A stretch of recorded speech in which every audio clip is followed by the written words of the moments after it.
Certainty of death, small chance of success. What are we waiting for?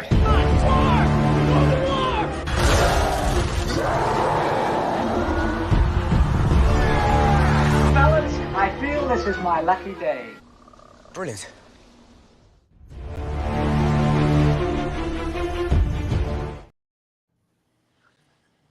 Hey, and welcome to another episode of Rankum. It's going to be a fun topic today. We're going to be talking about horror movie performances that we think should have been Oscar nominated. And yeah, I mean, it's one of those ones that came up like the Oscars very famously don't nominate a lot of horror performances, but it is what it is. But over here we've got Austin. Austin, how's it going? Oh man, I'm doing good. Yeah, ready to talk about a topic that I'm very, very passionate about for my favorite genre of movies, which is horror. So I'm always happy to come on here and talk horror.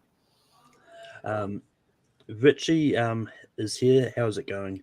Hey man, good to be here. Yeah, I mean, horror always gets overlooked, and I think that like the conversation's always been there, but I think it's finally become to the forefront lately because of probably one that's probably going to be brought up.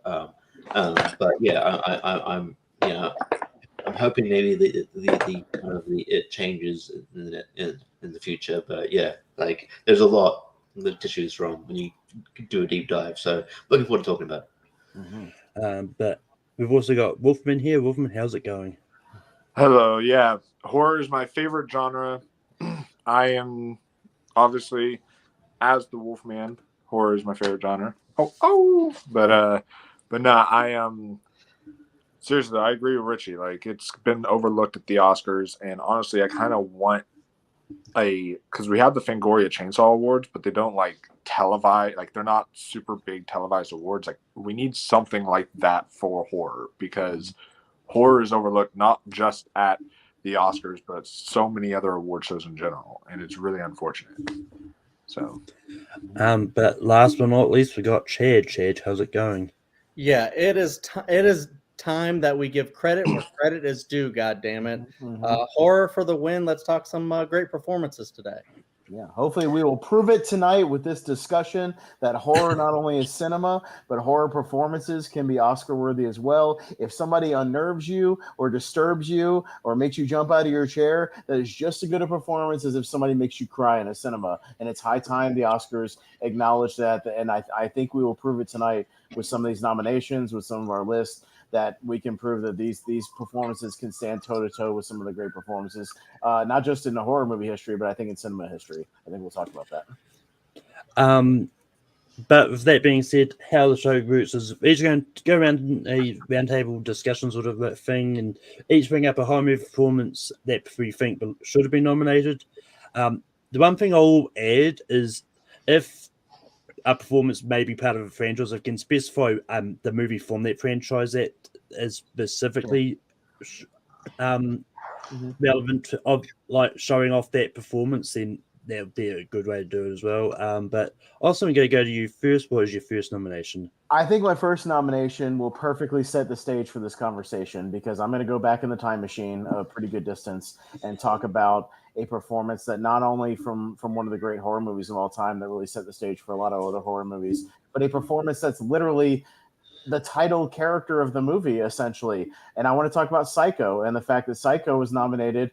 Janet Leigh was nominated for supporting actor. Alfred Hitchcock nominated for for director, cinematography, I believe like set design, something like that. But one thing that was not acknowledged whatsoever, the titular Psycho, Anthony Perkins, giving one of the great horror performances of all time for one of the great horror characters of all time, a true performance that was ahead of its time, discussing mental illness, alternate personalities, somebody that's truly disturbed, a performance where he does a lot of subtle things in that movie to where he's not overly creepy in a sense where he's like with the Vince Vaughn performance and the thing where, in the 1998, where he's a likable guy, a very shy guy, and becomes this other character. And I think it's a true crime that a lot of people don't realize that he wasn't nominated for Psycho amongst all of its other nominations. And I think it's really one of the big oversights in history. So yeah, I'm going to set the stage with Anthony Perkins and Psycho.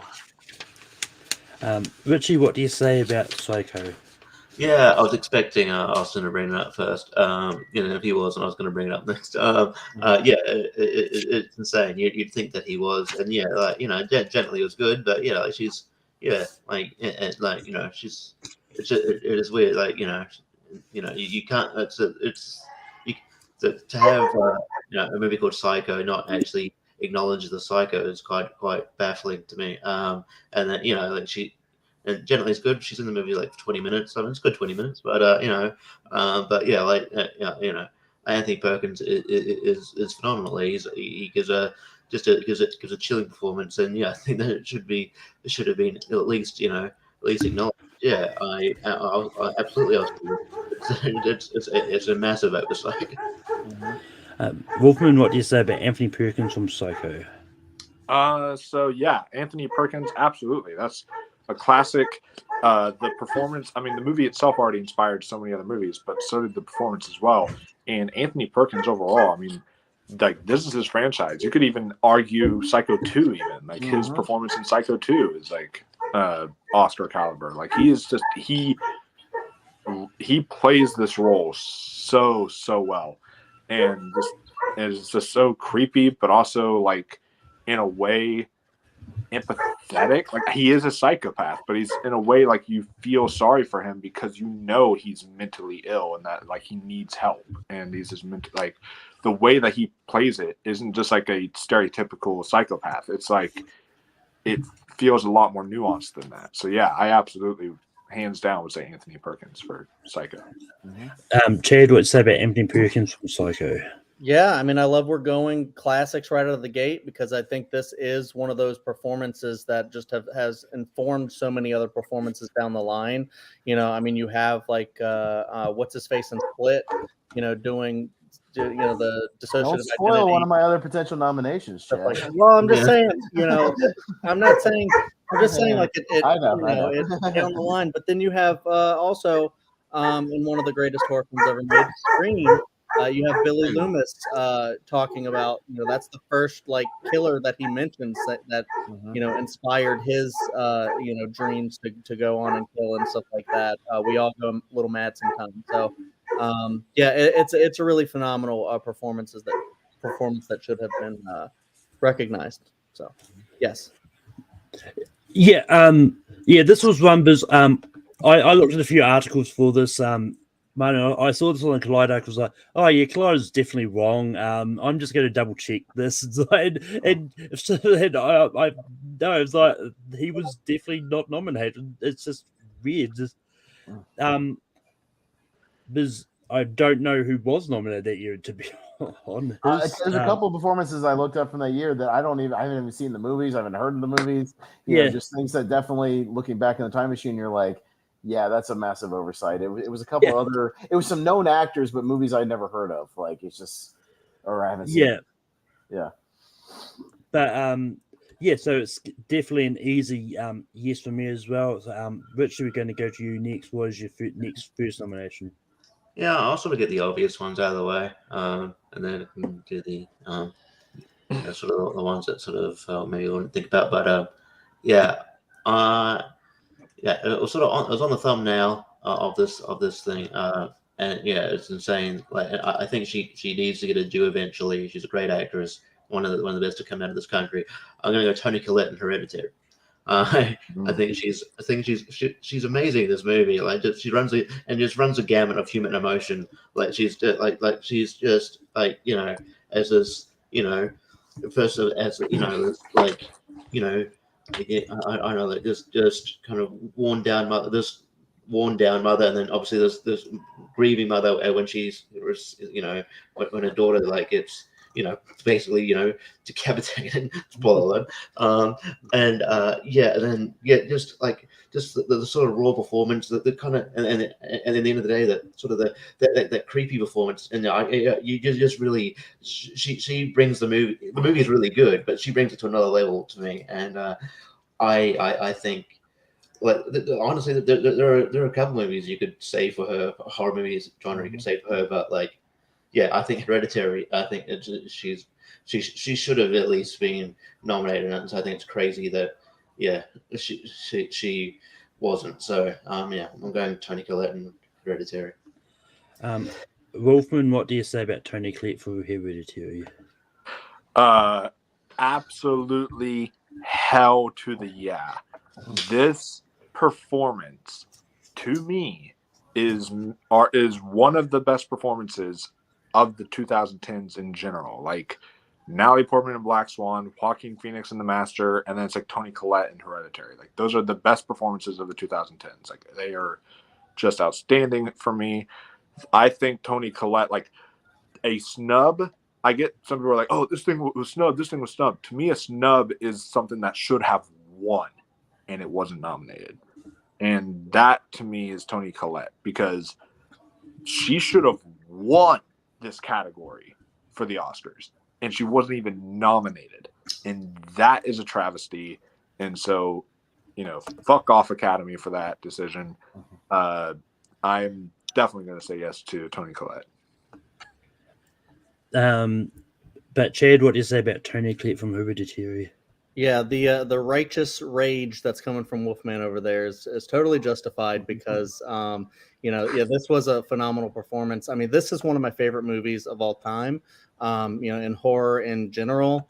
But yeah, she really does kind of carry that movie. I like a lot of the performances in there, Alex Wolff as well. But she is the first name that I wrote down when preparing for this. I was like, she has to be on this list because so many people were like, this is a great example right here of a performance that is only overlooked because it isn't a horror film, and kind of a bonkers horror film at that with Hereditary. But yeah, she runs the gamut of like the full range of human emotion and everything like that. Everything with what Richie said, and just that scene with her at the dinner table.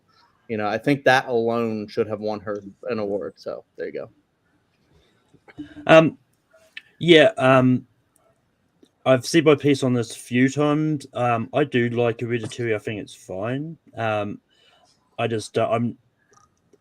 prefer Midsommar over this. But when it comes to Toni Collette's performance, I actually disagree. I thought it was fine. I don't think it was that much different to anything other in the type of movie that Hereditary is.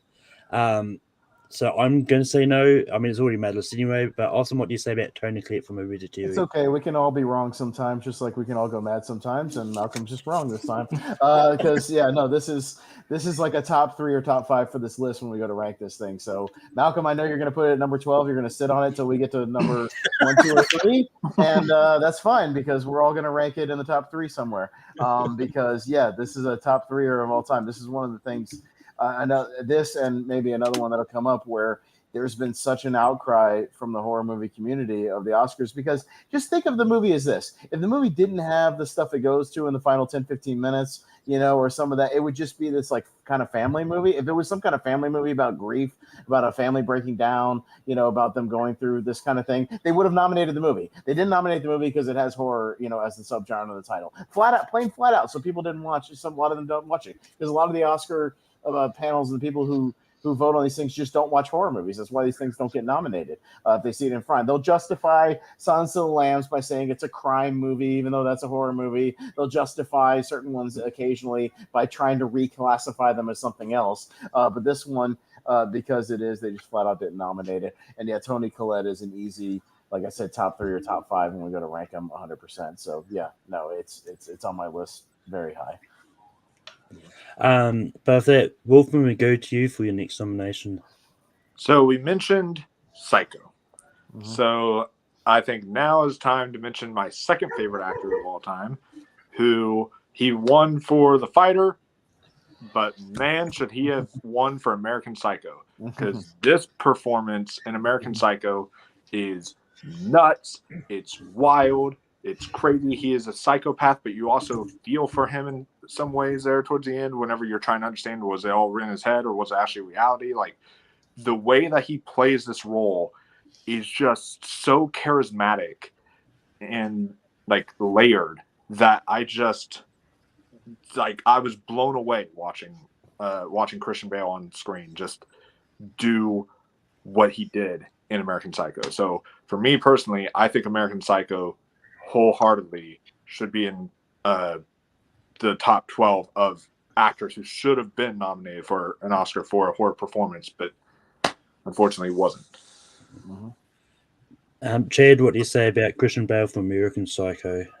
I mean, I get the, I get the love there, but like for me, I don't really love this movie. And for me, like Christian Bale, I just love in general, like when he does stuff. But in this one, I don't like, it didn't scream like next level to me, like something that should have been nominated for something personally. So I'm going to give it a slight no. Like I dig the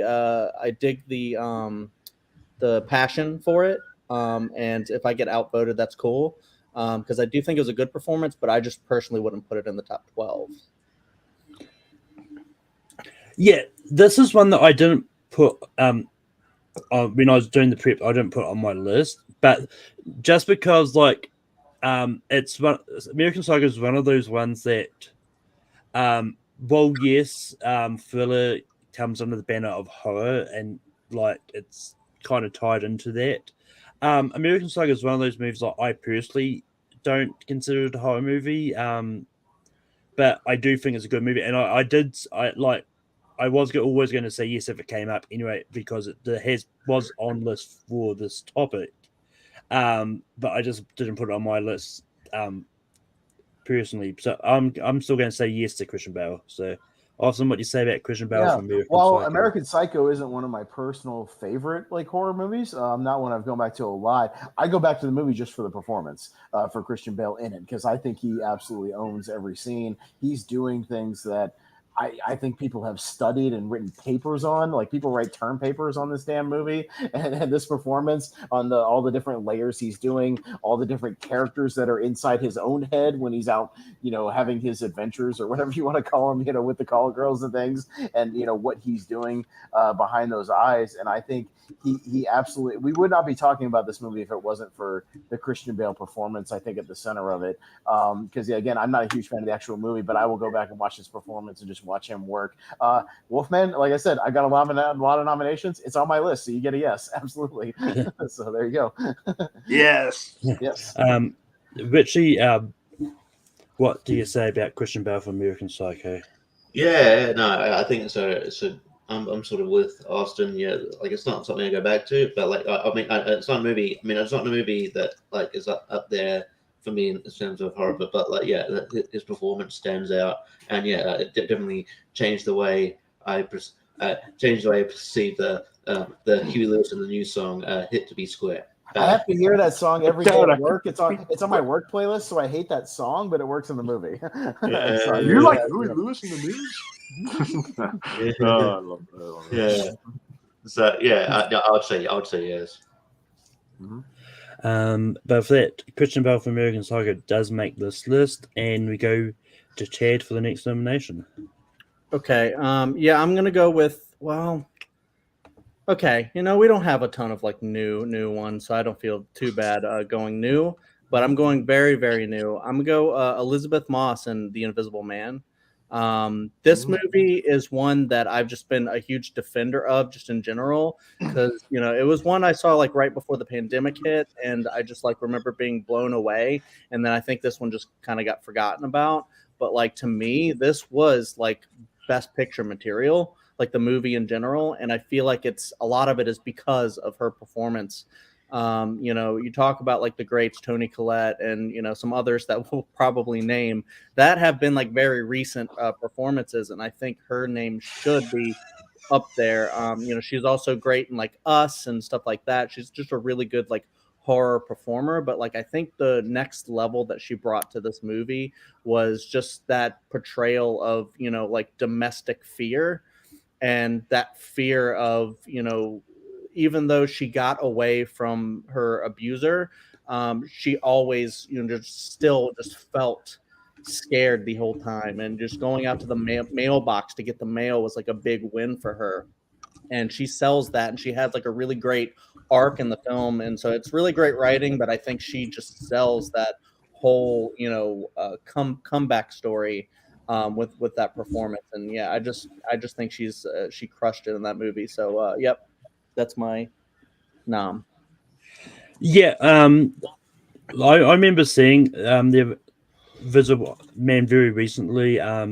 Like I missed it around when it first came out, just partly due to the pandemic, and I just didn't really want to rent a movie of Voodoo and just all that.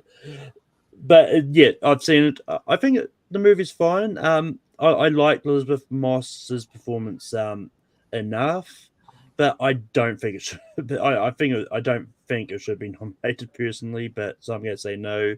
Austin, what do you say about Elizabeth Moss and Invisible Man? So, Chad, I have almost 40 on my list. Elizabeth Moss ain't one of them. I'm sorry to say. I have this hot take where I think people are only really talking about that movie because it was one of the last movies that came out before the pandemic hit. I think if the rest of the year had kind of fleshed out, I think a lot of people might have forgotten about this movie, to be honest. I think it's a good movie. I like the movie. I think it's well directed. I think it's well acted. I think Elizabeth Moss is good in it. But man, I got like 30 other performances on my list that I would put like way above Elizabeth Moss. I think she's giving a decent performance. I just don't think it's anything that like blew me away to where I would champion her for an Oscar like I would some of these other performances. So you had a good shot of getting a yes. Unfortunately, Elizabeth Moss ain't one of them. I'm sorry to say, Chad, but I'm gonna have to give it a slight no. Richie, what do you say about Elizabeth Moss from The Invisible Man?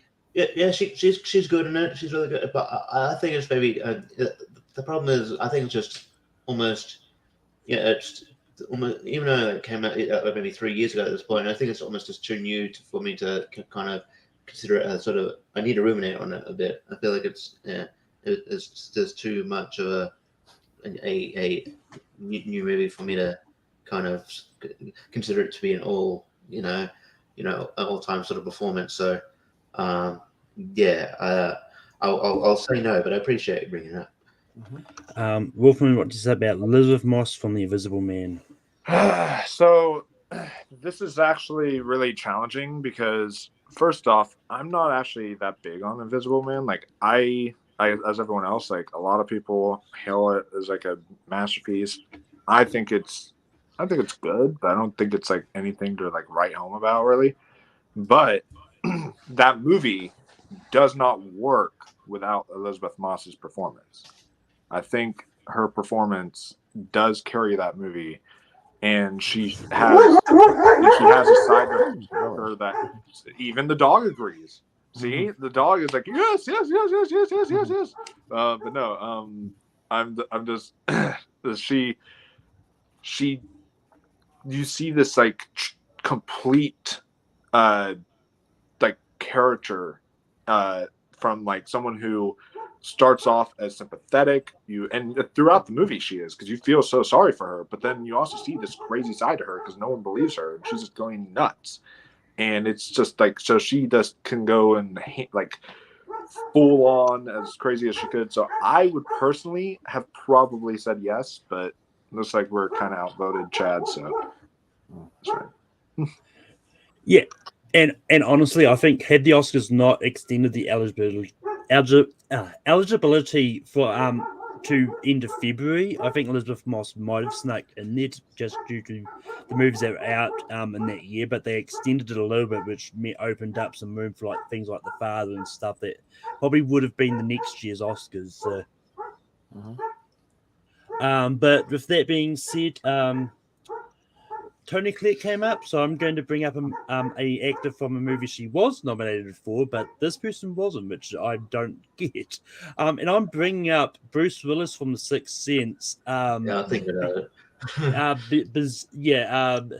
Because Toni Collette was nominated. Haley Joel Osment was nominated. I think M. Night was even nominated for director, but Bruce Willis just somehow didn't get in, and it's just one of those weird ones, just like Anthony Perkins, because I think Bruce Willis was really good in Sixth Sense, and I think he definitely deserves an Oscar for it. Because I just think like the way he kind of did the thing, like especially with the whole thing, making it seem like he's really not making it from thinking he's not dead, but then we find out later on that he was. But what?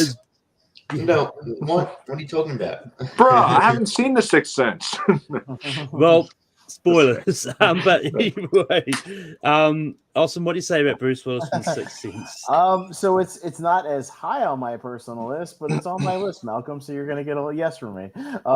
Like I said, you guys got a good chance tonight. But yeah, I think it's interesting that Haley Joel Osment was nominated for supporting actor when he's kind of the lead actor. And Bruce Willis is kind of a co-lead actor because I think they both have about an equal amount of screen time. But yeah, I don't think that movie works as well if Haley doesn't have somebody to bounce off of in that movie. And I think Bruce Willis, their chemistry is absolutely fantastic. Yeah, I definitely think it's funny when we talk about Bruce Willis. M. Night's kind of got a lot of his best performances over his career. Has been the one guy to get some of his best performances between this and Unbreakable out of him, and I think he's somehow able to tap into his passion and really give something. Yeah, I mean, some of those monologues he has and those back and forths he has with all different actors, even Donnie Wahlberg, back and forth he has with him is really good. And yeah, that moment where he realizes he's dead, I think his performance is spot on. It's great. The kind of panic he has on his face and the realization and the slow acceptance. And yeah, like I said, it's not as high on my list, but I'll give it a slight yes. I'll say yeah, sure. But Richie, what do you say about Bruce Willis from The Sixth Sense? Yeah, I was thinking about bringing this up before I brought up Tony Collette, but ultimately I went with Tony Collette. But yeah. So it would be a yes for me. I think he's really. I think it's his. I still think it's his best performance of his career. And I think I feel like it's unfortunate because people think of Bruce Willis these days. Don't really think of the direct-to-DVD stuff he was doing and stuff like that. But like I feel like Bruce Willis is a really good actor, and I feel like people should remember stuff like Sixth Sense and Unbreakable and. Yeah, and like he's really good in The Sixth Sense, and yeah, I think he brings out a really good performance by Haley Joel Osment. So yeah, as well as M. Night Shyamalan. So yeah, definitely, I think it's a very memorable performance. So I would say yes. Wolfman, what do you say about Bruce Willis from The Sixth Sense? So I think what it might be too, like the Academy's getting better at this, especially like as of recent. But I think what it might be is that like they don't really gravitate towards subtle performances. Like I feel like because I thought he actually was kind of like very, very well too. Like he did subtlety perfect, but like he was more subtle in the movie while like Haley Joel Osment had like the crying scene and and Tony Collette had like the scene and all that type of stuff. And he was more so like a subtler performance, but he did it so well. You could see the emotion and everything he feels on his face throughout the film, and he just nailed it. And I absolutely think he should be on this list. And because it is Bruce Willis's birthday today, happy birthday, Bruce Willis! You are going through to the top 12. So there you go. Jade, what do you say about Bruce Willis from Sixth Sense? I absolutely love The Sixth Sense. It's also one of my favorite movies. I would have personally, like I didn't put him on my list just because personally I do think he was outacted by the people who actually got nominated. But I mean, you guys are bringing up really great points about his kind of like more subtle acting and stuff like that. So like the next time I watch it, which will be this year, I'm gonna like look for it a little more. But yeah, I do think he did a pretty good job. So I'm not mad at him being in the top 12. But for that, Bruce Willis does make the list. Austin, we go back to you. So I am going to go to one of my favorite personal horror movies of all time, a top fiver for me, and a performance that I think is very much both verbal and a very physical performance that deserves some recognition. I'm going to talk about Jeff Goldblum in The Fly. Because man, is that a great performance that absolutely carries that movie. And that movie could have been really corny, really cheesy, really silly, if not for the tragic performance at the center of it and how much he changes his performance throughout the movie, because we see the early scenes with him and Gina Davis, and he's a very kind of eccentric guy, but he's a very kind of shy dude. And then literally the scene where they're at the diner, like right after he's gone through the chamber, he completely changes his performance. He's doing the fast talking. You can see the change in him, the little twitches and ticks that he does throughout the movie, even under all the makeup, and just the entire characterization that changes from scene to scene to scene. And he absolutely, I think, just gives a dynamite performance throughout the entire movie, and that remake does not work without him at the center of it. His chemistry with Gina, just everything, and like even under all the heavy makeup near the end before he goes full fly, essentially, he's still got that humanity at the center. And man, I think that monologue he talks about insect politics is one of the best things I've ever seen him do. Still, it's great. So yeah, one of my favorite movies of all time, The Fly. Let's go, Jeff Goldblum. See what y'all think. Richie, what do you say about Jeff Goldblum from The Fly? Yeah, it was on my list. I think it's a really I'm surprised. Like, I mean, it's not a horror film, but like I think they you know, I'm surprised like the Academy didn't like that. Like these kind of performances, the Academy would kind of look at. I don't know, these kind of ones where it's like, I don't know, I don't know how to word it, but they can, kind of like the duality performances. Yeah. So they like that. So I was, maybe they just didn't like his ear falling off or something, and they're just like, "That's gross. I'm just not going to nominate that." I don't know. But yeah, no, it's really good, and I'm all for when with Jeff Goldblum, gets brought up. So yeah, I'll say yes. Wolfman, what do you say about Jeff Goldblum from The Fly? Correct me if I'm wrong, but didn't it win makeup? Or was makeup? Yeah, I mean, then why would they be discussing it like his ear falling off or whatever? Because it's like, I don't know. I just think it probably turned off people to the performance. I don't know. Like it's just, they can appreciate the makeup, and maybe they just don't like watching it in real time. I don't know. I don't know. Maybe they can be weird, but I think absolutely like those who, and sure, today in movies, I would absolutely agree. But those who say Jeff Goldblum is Jeff Goldblum and everything, go see The Fly, because he's not Jeff Goldblum being Jeff Goldblum. He's more than that. He's actually a very tragic character, very tragic performance, and it's like the movie itself is like almost Beauty and the Beast like. It's very very beautiful, but also just layered. This absolutely, the performance and the movie is excellent. So I would say wholeheartedly Jeff Goldblum in The Fly.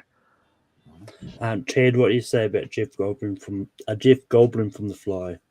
I mean, you make a great point there. This isn't a movie that I've seen a ton of times and don't remember like a lot of it. But you do make a good point about Jeff Goldblum kind of having that reputation of like being the same in every movie.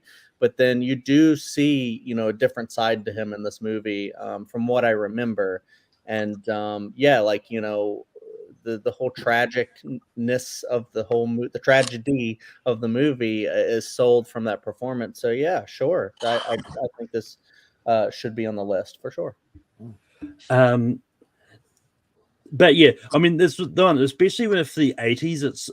There's some of these nominations that I find weird because there's a lot less movies released in the 80s than there are now.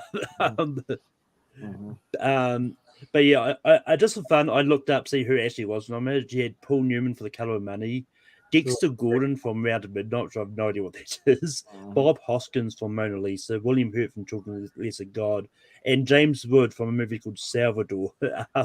So I think Jeff Goldblum could have easily knocked out one of those people. Maybe not Paul Newman, but maybe I haven't heard of the James Wood movie or the other one, the Round of Midnight. Dexter Gordon. I don't even know who Dexter Gordon is. Yeah, I don't know, but it shows you how much his performance stood the test of time. It's like I've seen thousands of movies and never even heard of that movie, so like that should tell you something when you look back what 2020 lies. Yeah. First I heard of it. Yep. Yeah. But yeah, it's an easy yes for Jeff Goldblum for me. He was definitely high up on my list as well. But yeah, so Jeff Goldblum is going to make this list. But should we go back to you for your next nomination? All right, I'm just going to say two words. Here's Johnny. Yeah. I don't know how. Like I feel like this. I feel like The Shining kind of got kind of shafted by the not only because it didn't. I mean, Shining's known to be one of the a lot of people's best horror movies of all time, but Shelley Duvall got nominated for the Golden Raspberry, which I think is bullshit too. She's fine, fine. But they had to rescind that actually because it's kind of they had to rescind the Razzie because it was kind of fucked up because you basically tortured. Well, this movie didn't get any technical Oscar nominations for cinematography, for art, set design, nothing. How do you look at that movie and not getting even any technical nominations? Yeah. That is absurd. That is a masterpiece of even just set design and production and score and cinematography. You know what I mean? Even just the opening sequences of cinematography, and that should have been out. You know what I mean? Like, it's absurd. The whole thing just getting nothing is weird. Yeah, the one thing it got nominated for, a Razzie. Fuck off. You know what I mean? Like, come on. Yeah, and it's like, but like just to see Jack Torrance like the slow descent to madness, and just like it's such an iconic performance. You just assume that that Jack Nicholson was nominated, and you look it up and you're like, oh, he was. Okay, he's okay. It's baffling that he wasn't. He's one of the most iconic, and he's been nominated so many times. Like what more, you think what's more, like I can't imagine like he can have slotted in there. It's an amazing performance, and it should be on this list. So yes, Jack Nicholson in The Shining. Mm-hmm. Wolfman, what do you say about Jack Nicholson for The Shining? I'm not gonna hurt you. I'm just gonna bash your brains in. Bash them right the fuck in. Like he is so good and manic and crazy in this movie. And I don't know how he got a Razzie nom. I don't know how like this movie got Razzie nominated. Like this film, it's like one of the best horror movies of all time. His performance is just him and Shelley. I don't know if someone else is going to mention it, but like Shelley Duvall. Shelley Duvall was nominated for a Razzie for this movie, which is fucking ridiculous. Like she's fantastic at bouncing off of him in this movie. I think she's great. Absolutely. Especially if you hear about like what happened behind the scenes, like that is all real horror behind her eyes when it's like when Jack Nicholson's like breaking the door down and stuff like that. So yeah, absolutely, wholeheartedly. I would say Jack Nicholson. And Chad, what do you say about Jack Nicholson? Yeah, it sure was a lot of psychological abuse there. Stanley Kubrick was a fucking crazy ass guy, but boy was he also brilliant. I love The Shining. I think it's a fantastic movie. I am on the kind of wavelength with Stephen King where I say it's a very different thing from the book. The character had I think a lot more layers to him in the book, as far as with experiencing alcoholism and having more of like an arc. I feel like Jack Nicholson in The Shining is just crazy from the get-go, and he does get crazier and crazier, but I feel like he's never just regular and then goes to crazy. It's just a little bit of I don't even want to say a nitpick, because it's just one of those things where even though he's different than I think some people who were fans of the book initially would have thought wanted, I think he kind of sells this damn thing. I mean, like you guys are saying, it's iconic, it's over the top, but in all the best ways. And it's not the ghosts in the movie that are the scary thing. It's frickin' Jack Nicholson chasing her up the stairs with the axe. It's a brilliant performance. It's definitely on my list. So yes, for sure. Yeah. I'll just correct something. Jack Nicholson actually wasn't nominated for Razzie for The Shining. Yeah, it was just Duvall. Just Duvall. Oh, okay, I thought it was him too.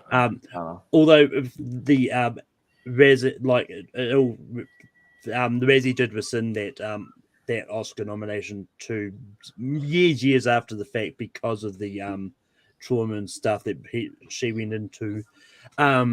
You think they'd learn, hey, maybe we shouldn't fuck up all the time, but then they had to also rescind a nomination this year because they nominated a 12-year-old fucking girl.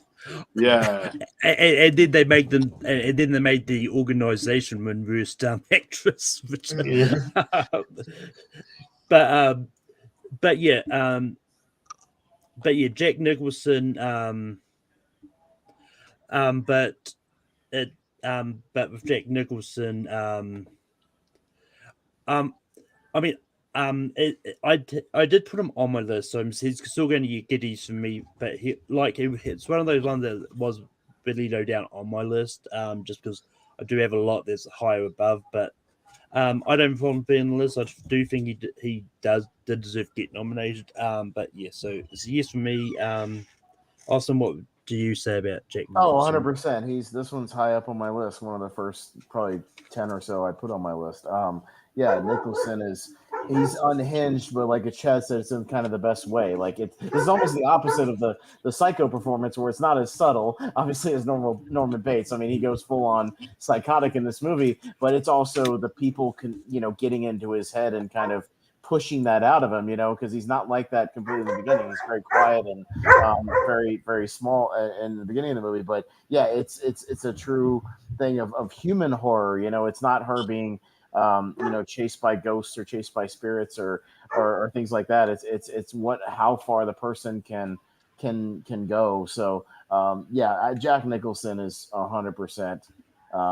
Yes for me. This is a big one for me. So yeah, this will be probably my top 5 or 6 for sure.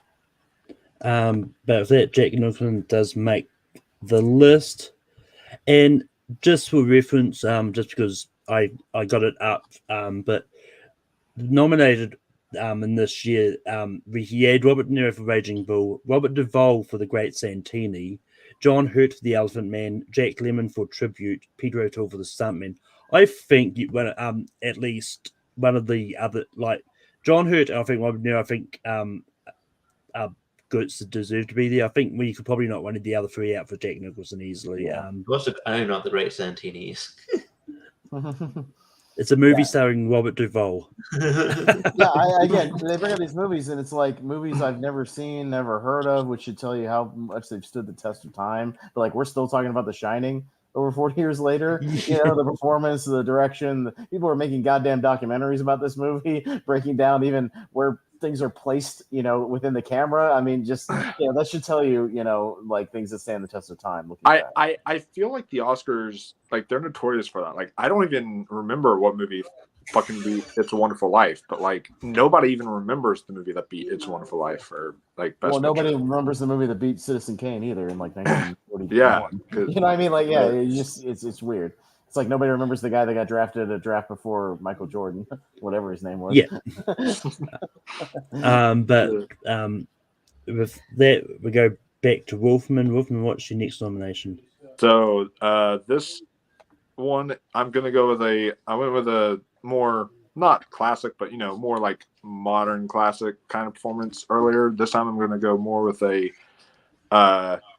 newer kind of performance, and we talked about a subtle M. Night Shyamalan performance, but now it's time to talk about a more kind of showier M. Night Shyamalan performance, but one that I believe is fantastic, and that is James McAvoy in Split.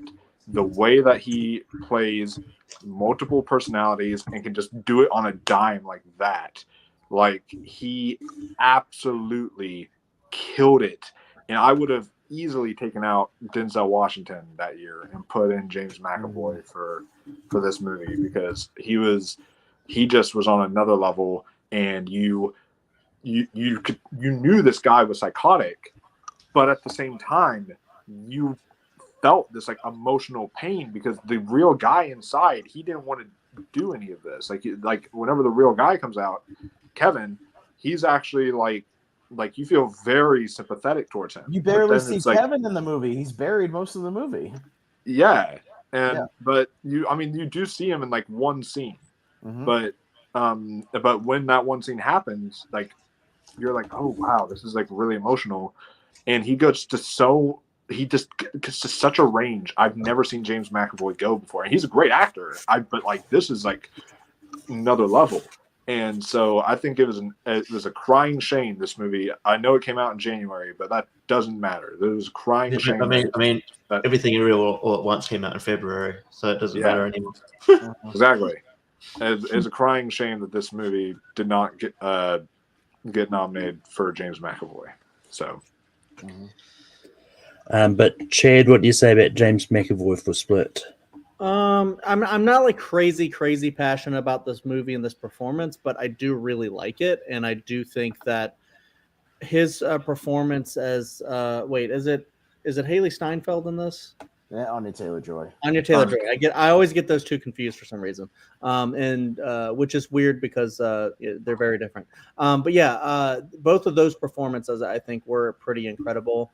And yeah, I mean there is a reason that I brought it up earlier when talking about Anthony Perkins. I do think that one kind of informs this one a little bit, but not in a negative way. I do think he plays so many different roles very well. So yeah, it's not like like a huge endorsement, but I would say this could be on the list, sure. But yeah, I know you didn't plan it this way, but I think it was funny that the last three nominations have all had something in common. They all start with the letter J.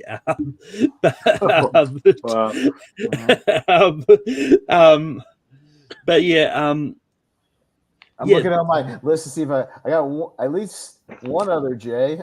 I got one other J I could bring up, but it might not come up. But I got one other J at least.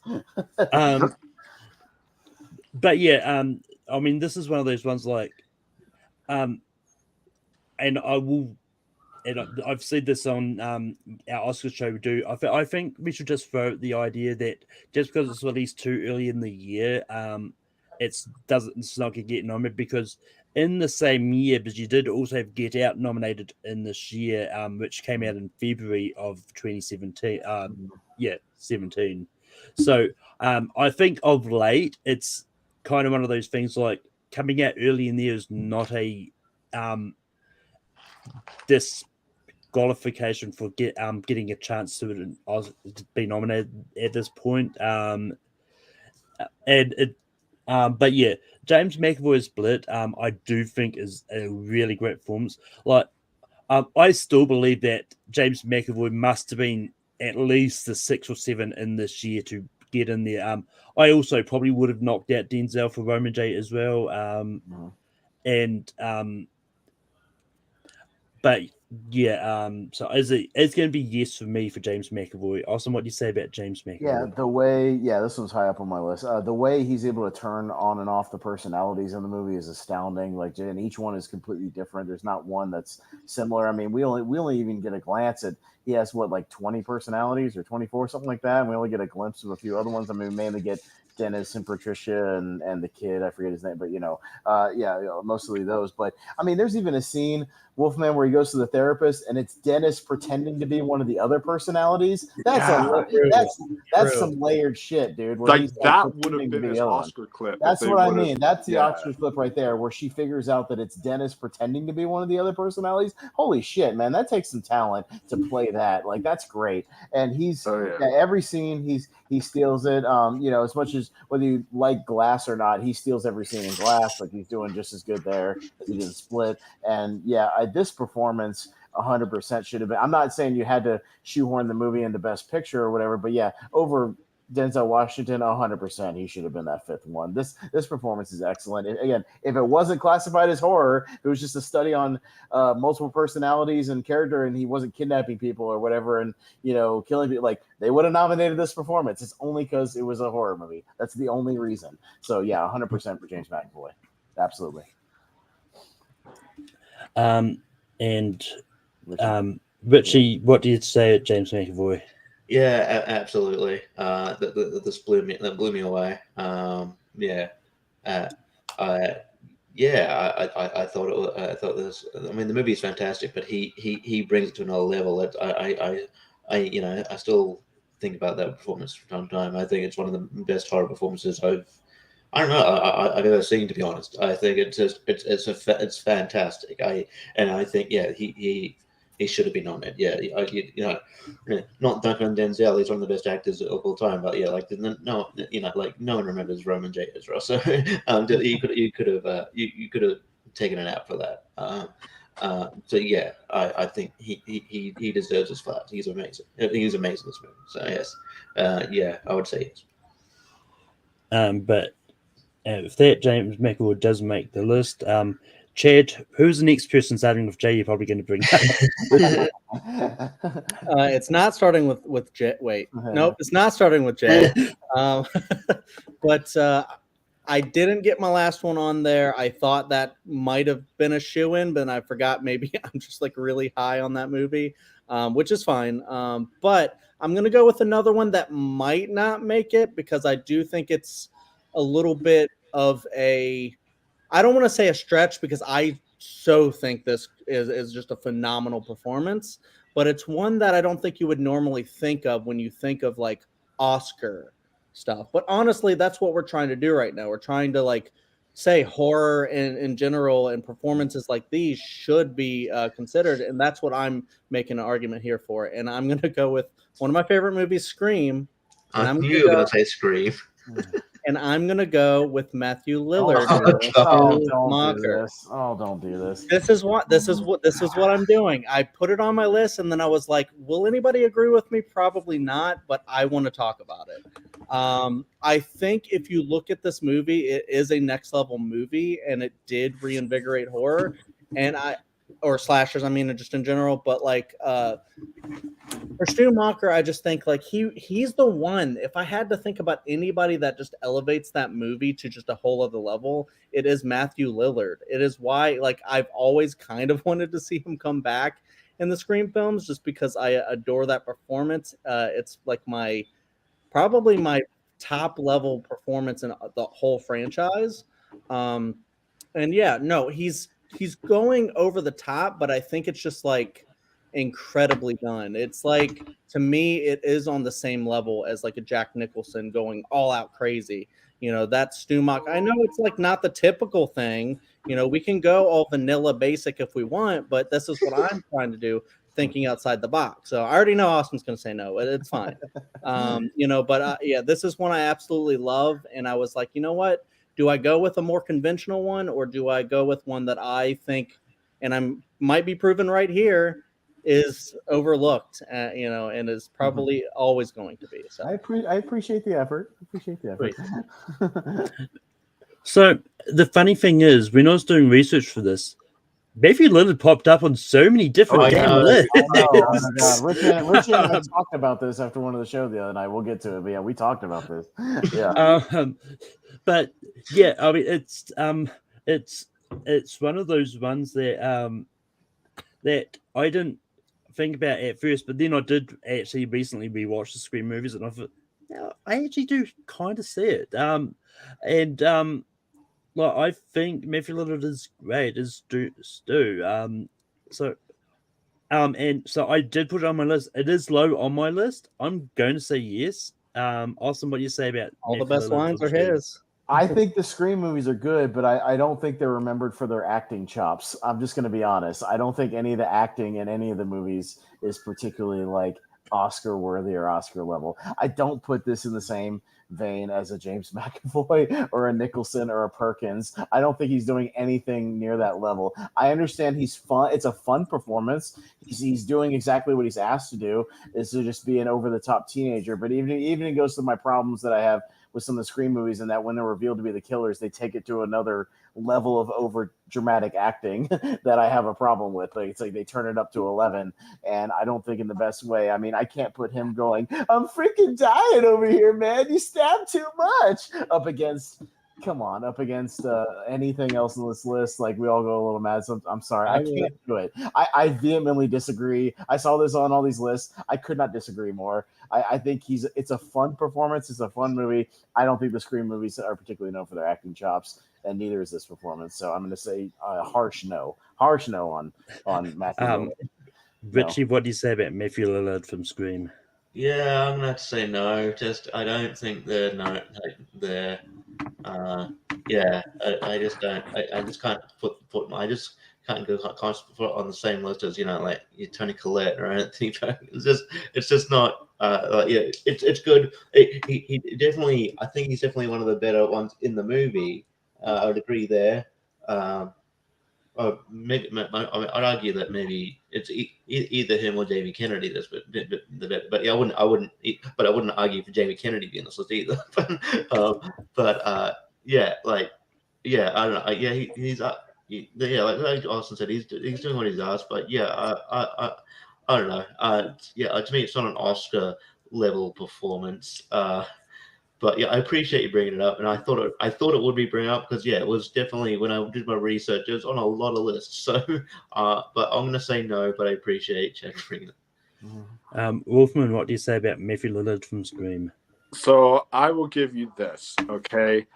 I quote this movie a lot, and first off, I just want to say this before I say what I'm going to vote for, or this movie, second favorite horror movie of all time. This movie like made me fall in love with horror, so like it has a special place in my heart. Same here, yeah. But I am saying no. However, I will say this. Out of everyone, Matthew Lillard is the one I quote from this movie. Like a lot of times, I feel I have like a problem. Like he's fun. He has a lot of great quotes. He's a fun character. I'm like, I'm not saying that. Houston, we have a problem here, and all this stuff. And I say it like Matthew Lillard, or sometimes if I'm like working out or I'm going on a hike and I'm feeling tired, I'm like, I'm feeling woozy and stuff. And so I'll quote Matthew Lillard the most out of like any of the cast members. He's a super fun, he's a super charismatic performance. However, like Austin was saying, despite my love for Scream and just how much it means to me, these movies, I wouldn't nominate any of them from any of these movies. Like not Courtney Cox, not even Sydney, not even Nev Campbell. I'll tell you what I would have nominated Scream for: screenplay. Yeah. It's one of the smartest horror screenplays of all time. If it deserved any Oscar nominations of any category, Kevin Williamson's screenplay I would put up against one of the other screenplays from 1996. I agree. That. I also just think that people sleep on the acting, and it's a shame. But I appreciate going for a personal pick. I've done that before on here. I think it's a resounding no. So it's fine. I'll get one, hopefully. We'll see. No, it's fine. Yeah, it's all good. So my next nomination is also from Scream. Steve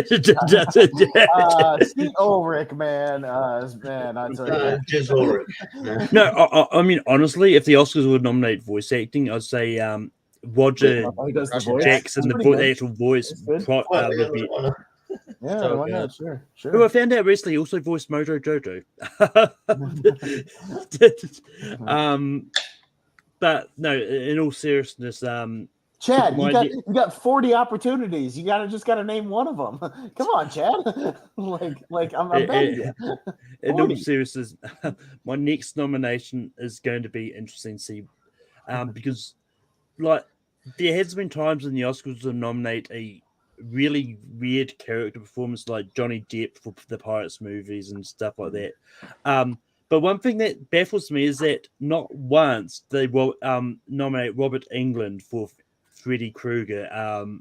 And the installment I'm specifically picking is New Nightmare, because the Oscars do like it when the actors do play dual roles, because he is playing himself as well as Freddy in this, and it's a more vicious version of Freddy than what the actual movie's less corny and all that. But I think Robert Englund is just one of those ones that I think he's just really good at this character, and I think he just does a really good job of sort of bringing the terror into this, and even just switching up from what he did in the previous movies, which was the more corny goofball type role, but taking it and turning it on its head to be a more vicious one, because it's as to be the real life version of Freddy Krueger, so to speak.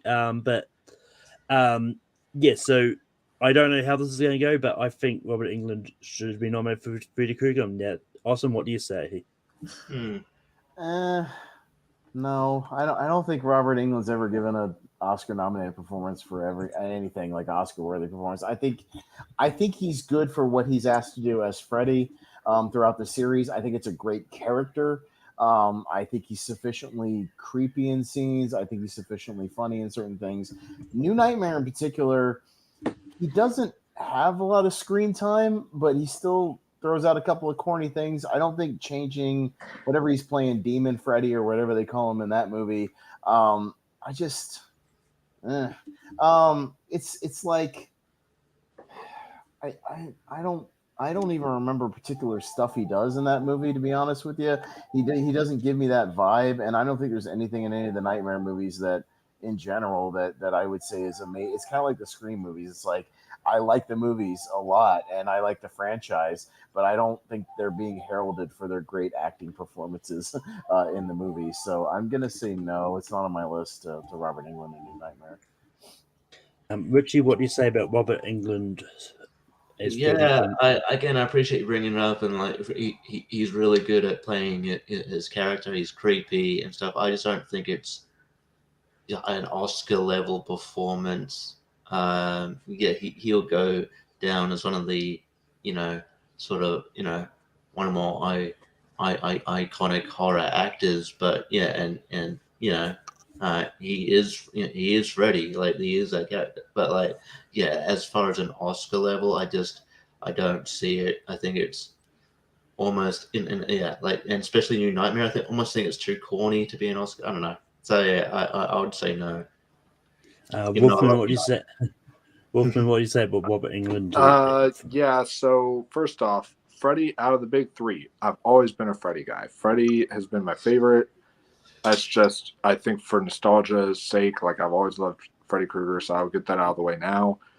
If we were talking about the first film, I could see potential conversation there because I felt like I felt Robert Englund was like actually like terrifying in that first film. When you watch him and you're like, what is this? And it's like very, very creepy.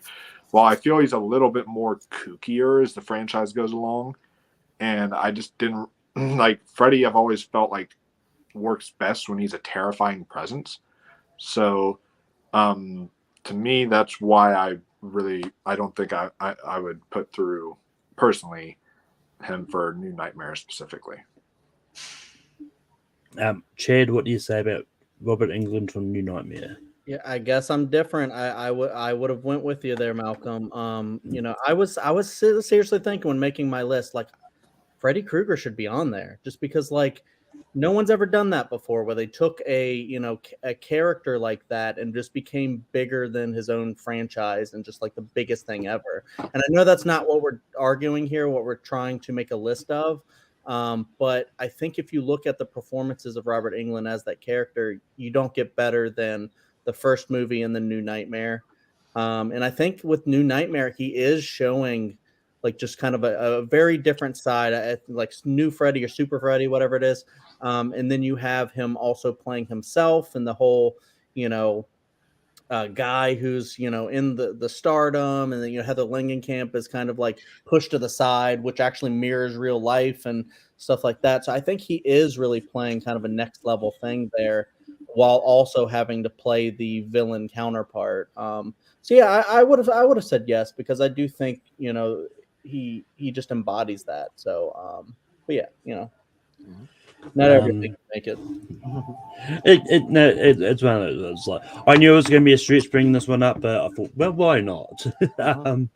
But Austin, what is your next nomination? So I'm gonna go with a movie that did get a lot of Oscar nominations, but not a single one for acting. And when you look on hindsight, I think there's 3 great performances at the center of the movie, but I'm gonna bring up one of them as a supporting. I'm gonna bring up a J movie, Jaws, and I'm gonna bring up Robert Shaw. Yes. Robert Shaw for Jaws. So if it had been a supporting actor kind of performance or whatever, but because he doesn't show up for a while.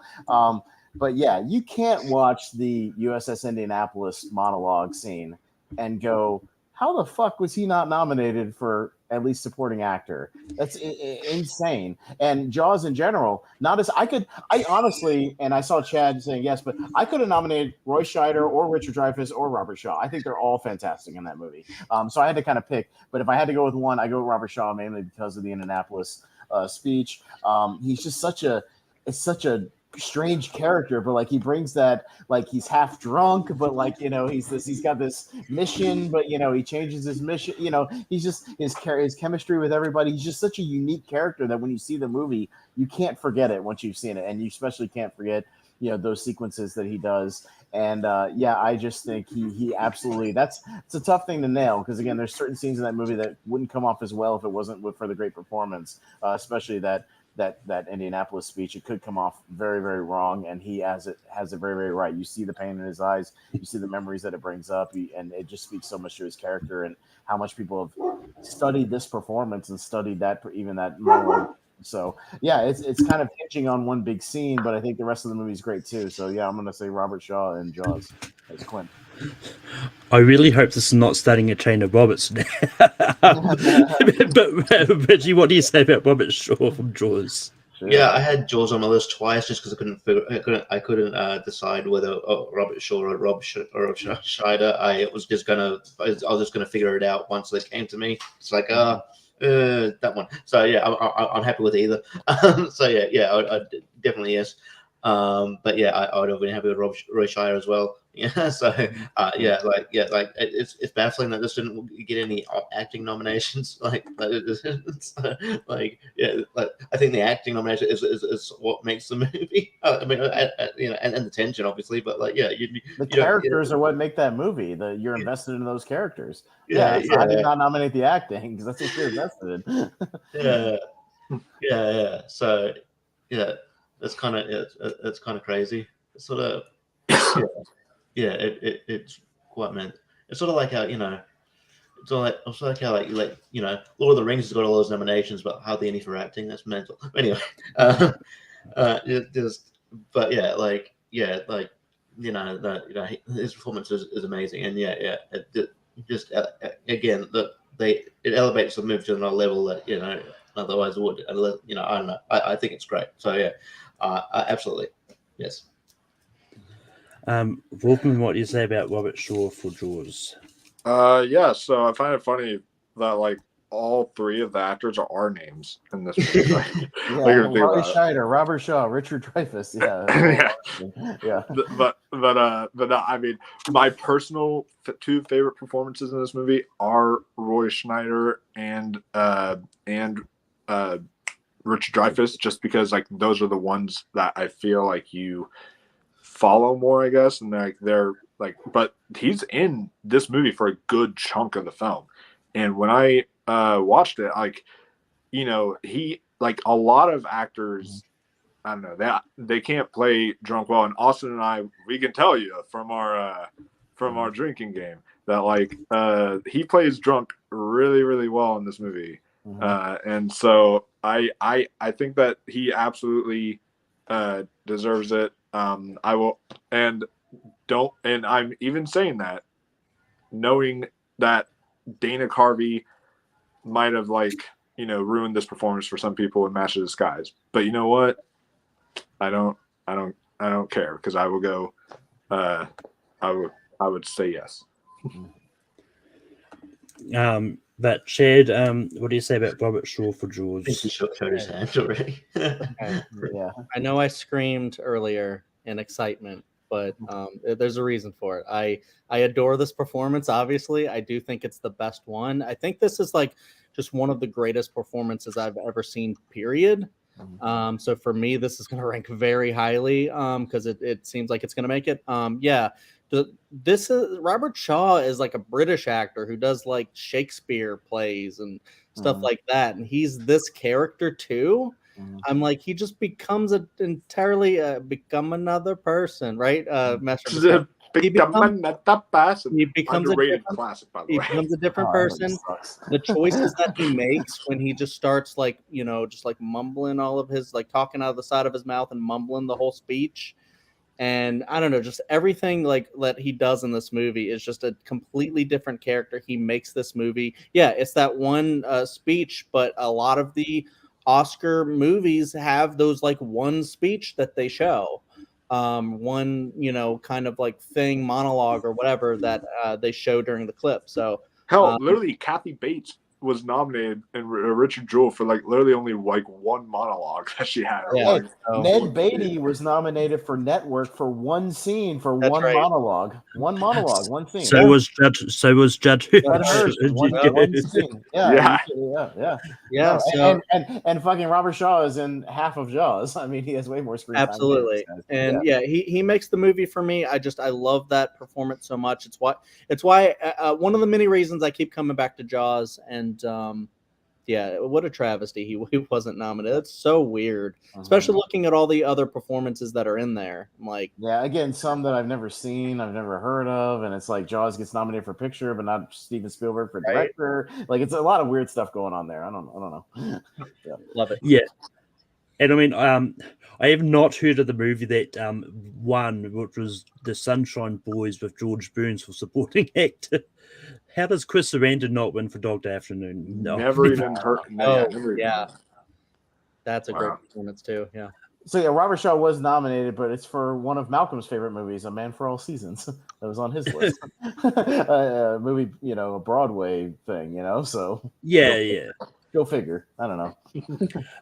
But yeah, I mean, I do like Jaws enough. It's for me, ironically, similar to Austin with Scream. I don't go back to Jaws for the acting.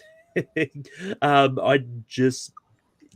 think it's a good movie. So Robert Shaw's going to make the list regardless. I would have said no, but I don't mind being wrong. Apparently, don't worry, Jordan's watching. I tell it to him all the time. It's fine. Everybody can be wrong sometimes. Richie, who's the next one you're going to bring up, and is it Robert? No. I mean, I don't know many women named Robert, so. Because I think we need women on this. It's very male heavy. My whole list is like a lot of women, so I'm surprised. I've got 4 or 5 other potential women I could bring up, so maybe I'll try to on my next. I'll try to. Yeah, and this one I didn't. I mean, I only watched it maybe like 2 years ago, but it blew me away, and I looked it up. I'm like, oh, she wasn't nominated for this. Right. I'm gonna go Mia Farrow in Rosemary's Baby. Ding ding ding. Correct. I can't believe that she was. Yeah, she's amazing in this movie, and just the Southern realize all these people sort of being around these people, all these people sort of like gaslighting her and kind of like realizing that she's in this really not knowing who to trust and being in this terrible situation and then that iconic ending scene where she realizes what what they're they're done to her actual baby. It's very harrowing. I do want to go back to it. It's a great performance, and I have no idea why this got left off the table. Surely they could have fit her in as a nomination. I think she's amazing. Mia Farrow. Wolfen, what do you say about Mia Farrow for Rosemary's Baby? So the panel is not going to like me because I, along with some of the other classics that people love, like I think Gone with the Wind is overrated. It is. I think Citizen Kane is overrated. Like I love that people love it, but I don't understand why it's hailed at I respect that, but I personally don't see it that way. And then another one I believe personally is overrated is Rosemary's Baby. For me, this movie's just kind of boring. I just can't really get into it. I don't know what it is. I just am not really I watch it every year because I try to do it, and I do like it better each time. But for whatever reason, I don't really gravitate towards this one. And I mean, her performance, other than that ending scene, I don't really remember her performance being all that memorable personally for me. Other than what have you done to it? What have you done to its eyes? There's a few other women that we haven't talked about yet that I believe are more when they're brought up, it's like, how the hell was that person not nominated? So just because of that, I'm gonna lean no for this one. But yeah, I definitely respect that choice.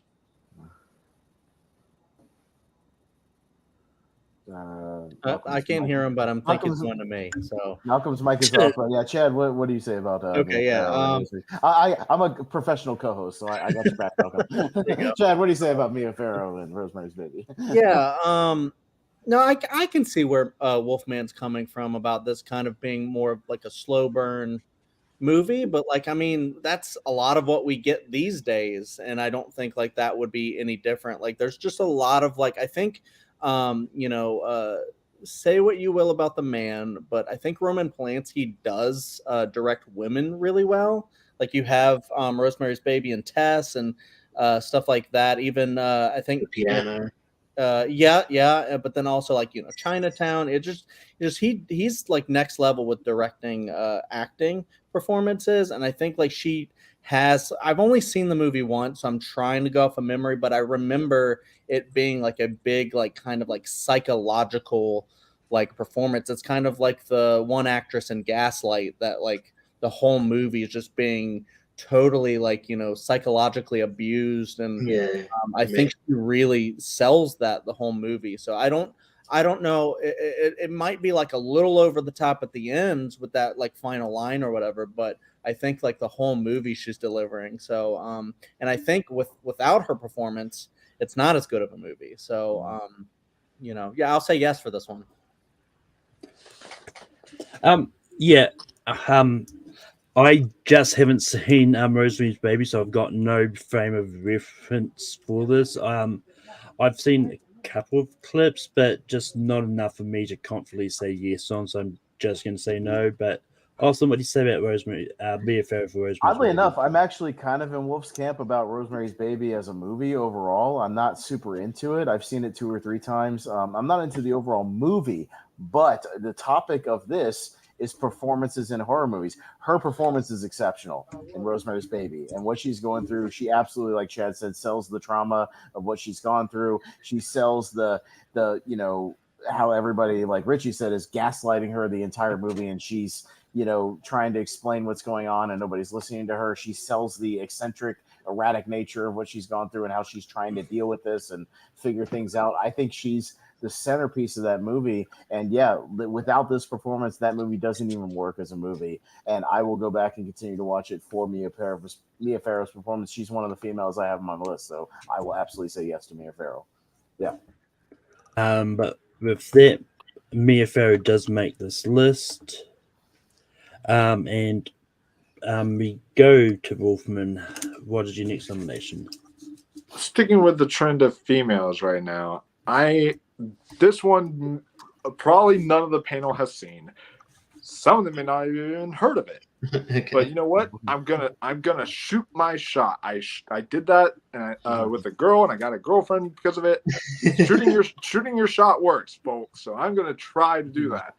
I'm going to say the 1981 psychological horror film Possession from the Polish director Andrzej Zu. Not going to say his name, but anyways, because I don't want to butcher your name, but it is a fantastic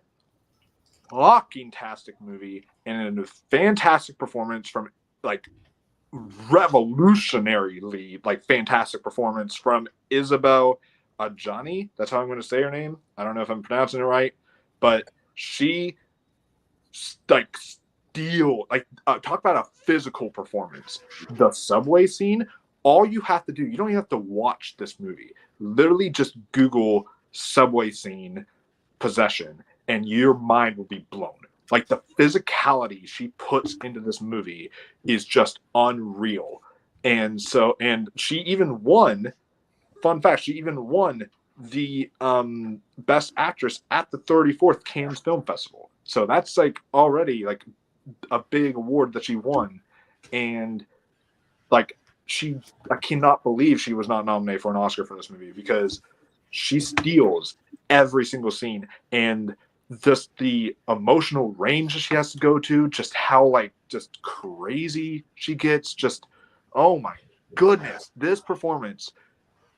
I know it's probably not going to go through, but this performance is arguably like maybe top 3 best performances of the ones that we're talking about. And I was just waiting to talk about it. So, yeah. Chad, what do you say about Position? Yeah, I have seen this movie. Not like a few like months ago. Well, maybe it was like half a year ago, but I remember it was like a huge deal. People are like, this lost like 80s film is finally going to be put on like Shudder, and people were like really freaking excited about it because it just like was a movie that you couldn't find for a while apparently.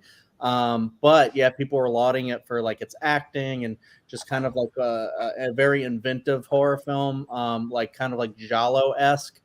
It's out there. It's a very strange movie. I'd have to return to it again before I can be on the Wolfman hype train. Like, like this is one of the best things I've ever seen. I'm not there yet because it was very strange, but I think like a lot of Giallo movies are kind of like that, where I'm like, I need to see that one again because it's kind of out there. I do agree. I think the acting is pretty good in this one, but it's not one that I'm ready to put on a top 12. But I do think like if it made it, that would be kind of cool. But I would also be surprised if anybody but maybe Austin has seen this. So yeah. Yeah, I haven't seen it. Sam Neill's in it, so I might check it out. Austin, what do you say about this? As much as of a horror geek I had until I started doing research for this list, I hadn't even honestly heard of it, but I saw it mentioned on several Reddit threads when I was doing my research for it. I just didn't have time to get to it. I would have gotten to it. I just didn't get a chance to because I saw it was available for streaming, and I really should have, Wolfman. I'm sorry. I should have gotten to it, but I didn't get to it. So. I was hoping you of the whole. I know, and I know, and I want to see it because I know Sam Neill's in it too, so I want to see more Sam Neill stuff. But yeah, I haven't gotten to it yet. So if Shout Factory or Scream Factory puts out a new Blu-ray of it or something like that, I'll probably pick it up because it does have some Blu-ray out there from some foreign company. But if it gets picked up by an American company, I'll check it out. But yeah, I'm sorry, I haven't seen it. I don't have any. It's still on Shudder. Okay, yeah, I'll check it out. Maybe not. Maybe. Richie, have you seen Possession? No.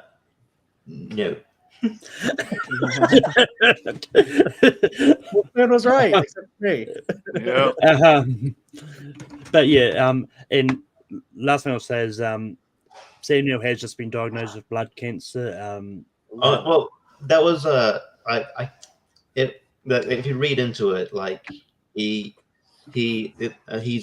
like he doesn't have it now, but like he has to have chemo for the rest of his life. Yeah, like it was a very clickbait. Yeah, I didn't read into it. I just saw the head. Yeah, I agree with Richie. It's a little clickbaity because he's already kind of dealt with it, and he's not going to die or anything. Like he's dealing with it. Yeah, and he's fine. He's alive. Like he's, it's just I think it was very clickbaity the way they worded it.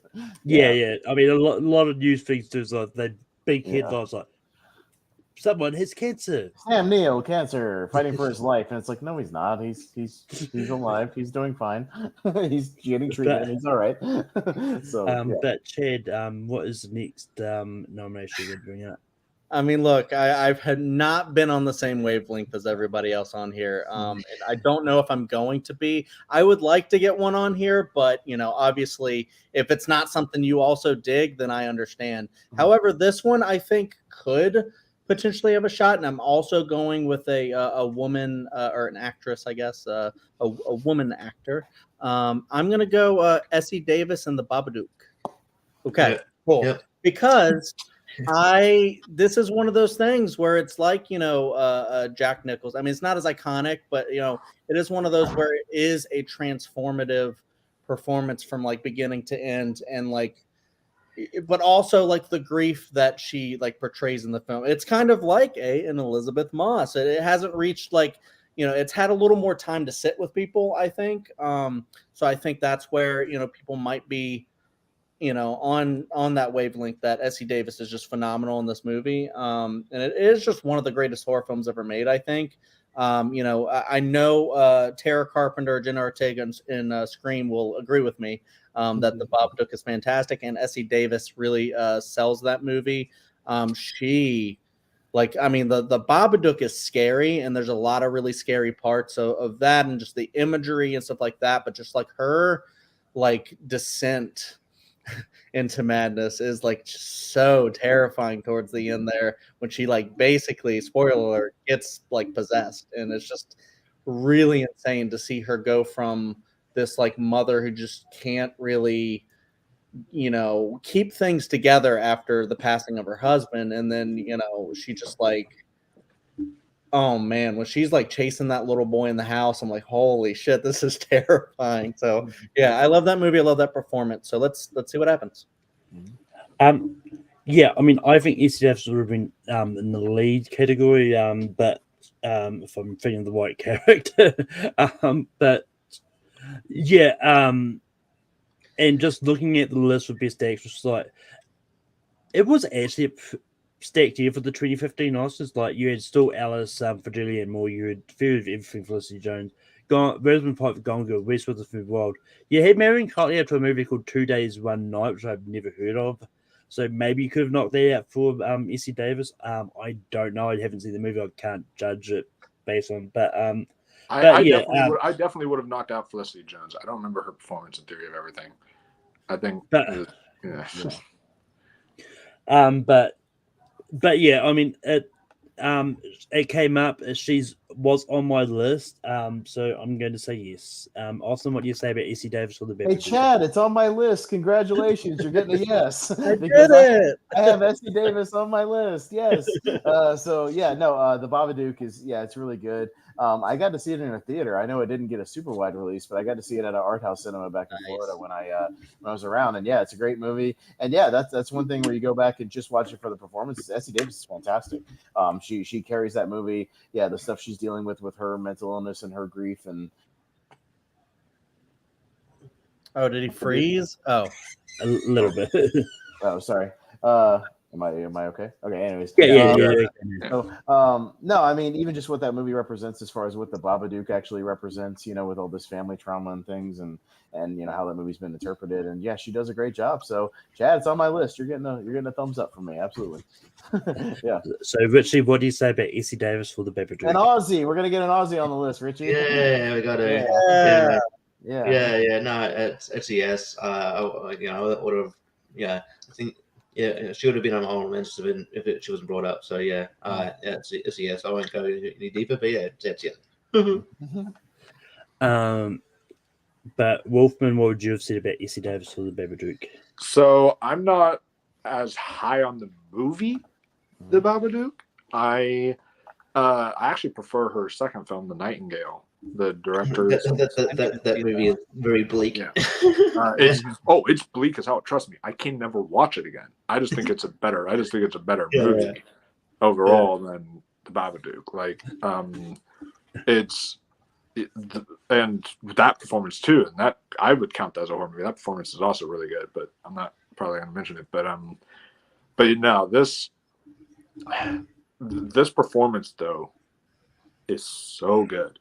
Like, what she does in this movie is just insane. I mean, she has emotional range. She's got, you really feel for her as a mother. Like, you definitely feel for her as a mother, because that kid was a fucking bitch.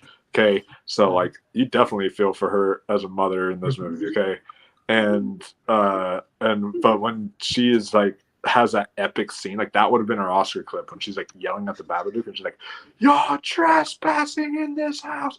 If you touch my son again, I'll fucking kill you." And like, she's like yelling and has the veins on her neck, and like from the screaming so loud. I'm like, she absolutely kills it in this. So Chad, looks like you are gonna get someone one of yours in, because Essie Davis, I would say yes.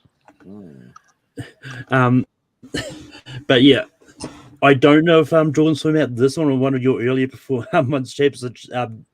Jordan did say it felt way behind, but and to do your earlier comment, Jordan, I wasn't dunking on like Matthew Lillard, because I said clearly it's a fun performance in a fun horror movie, and he's entertaining as all hell. I just don't think it's an Oscar caliber performance. That was my point. I think it's a fun character in a fun movie. But I'm not dunking on Matthew Lillard. I think he's really fun in that movie. Yeah. But I'm going for my next nomination. And Jordan, no one has put up one of those people yet, but until now, because I'm bringing up Florence Pugh for Midsommar, because yes, she was nominated for that year for Little Women in supporting, but I think she should have been double nominated and got a lead actress for Midsommar, because I think she was great in this. And just looking at the list, I mean, I probably would have knocked out Charlize for Bombshell, or but it's just one of those ones like so I think from what she managed to do in Midsommar, I think was just really great acting, and like Florence Pugh showed in 1 year that like she is a good actress, and like she had great performances in a lot of movies that year. So, but yeah, I think her performance in Midsommar was just a different level of what she's done. But also, what do you say about Florence Pugh for Midsommar? My rule of thumb is if it's on my list tonight, it's going to make it. Florence Pugh from Midsommar is on my list, so I'm going to say yes. Yeah, her journey in this movie is really the centerpiece of the movie, and what she kind of goes through, her character arc, her transformation, where she kind of ends up in the movie. And it's a lot of physical acting. That she doesn't have that many lines when you actually watch the movie. It's a lot of facial acting. It's a lot of physical acting. Her performance when she's kind of in that hypnotic state, going around the circle, doing that ceremony and things like that. And yeah, where she ends up, I think is amazing. And yeah, it's really the heart of the centerpiece of Midsommar. Yeah, a movie I'm a big fan of. So yeah, I'll say yes for Florence Pugh. Richie, what do you say about Midsommar? In Florence Pugh? Well, yeah, specifically Florence Pugh. Yeah, it's on my list. It's higher up. So yeah, absolutely. I won't go into it. Yeah, she's amazing. Wolfman, what do you say about Florence Pugh at Midsommar? She is truly one of the best actresses working today. Like she made "Don't Worry, Darling" watchable. That movie would not have worked without her performance. She kills it in literally every single movie she's in. And I absolutely agree. Her performance in Midsommar, that was even the better performance in Little Women. Like, I thought she just was like, man, did she blow the roof off of like that movie? That especially in the scene, like Toni Collette, like Ari Aster's really good at like doing grieving crying scenes.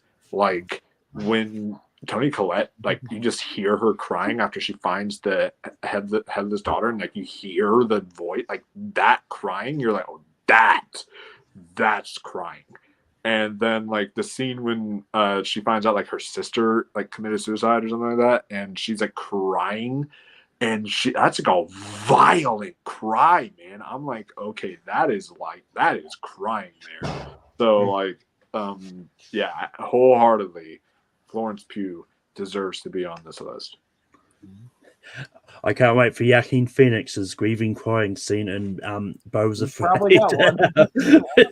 hey, given Ari's track record, man, he could definitely get an Oscar performance out of Joaquin Phoenix. There's a good chance of that, so we'll see. I mean, that dude's on another level, and Ari Aster's a great director, so we'll see what happens. Yeah. But Chad, what do you say about Florence Pugh for Midsommar?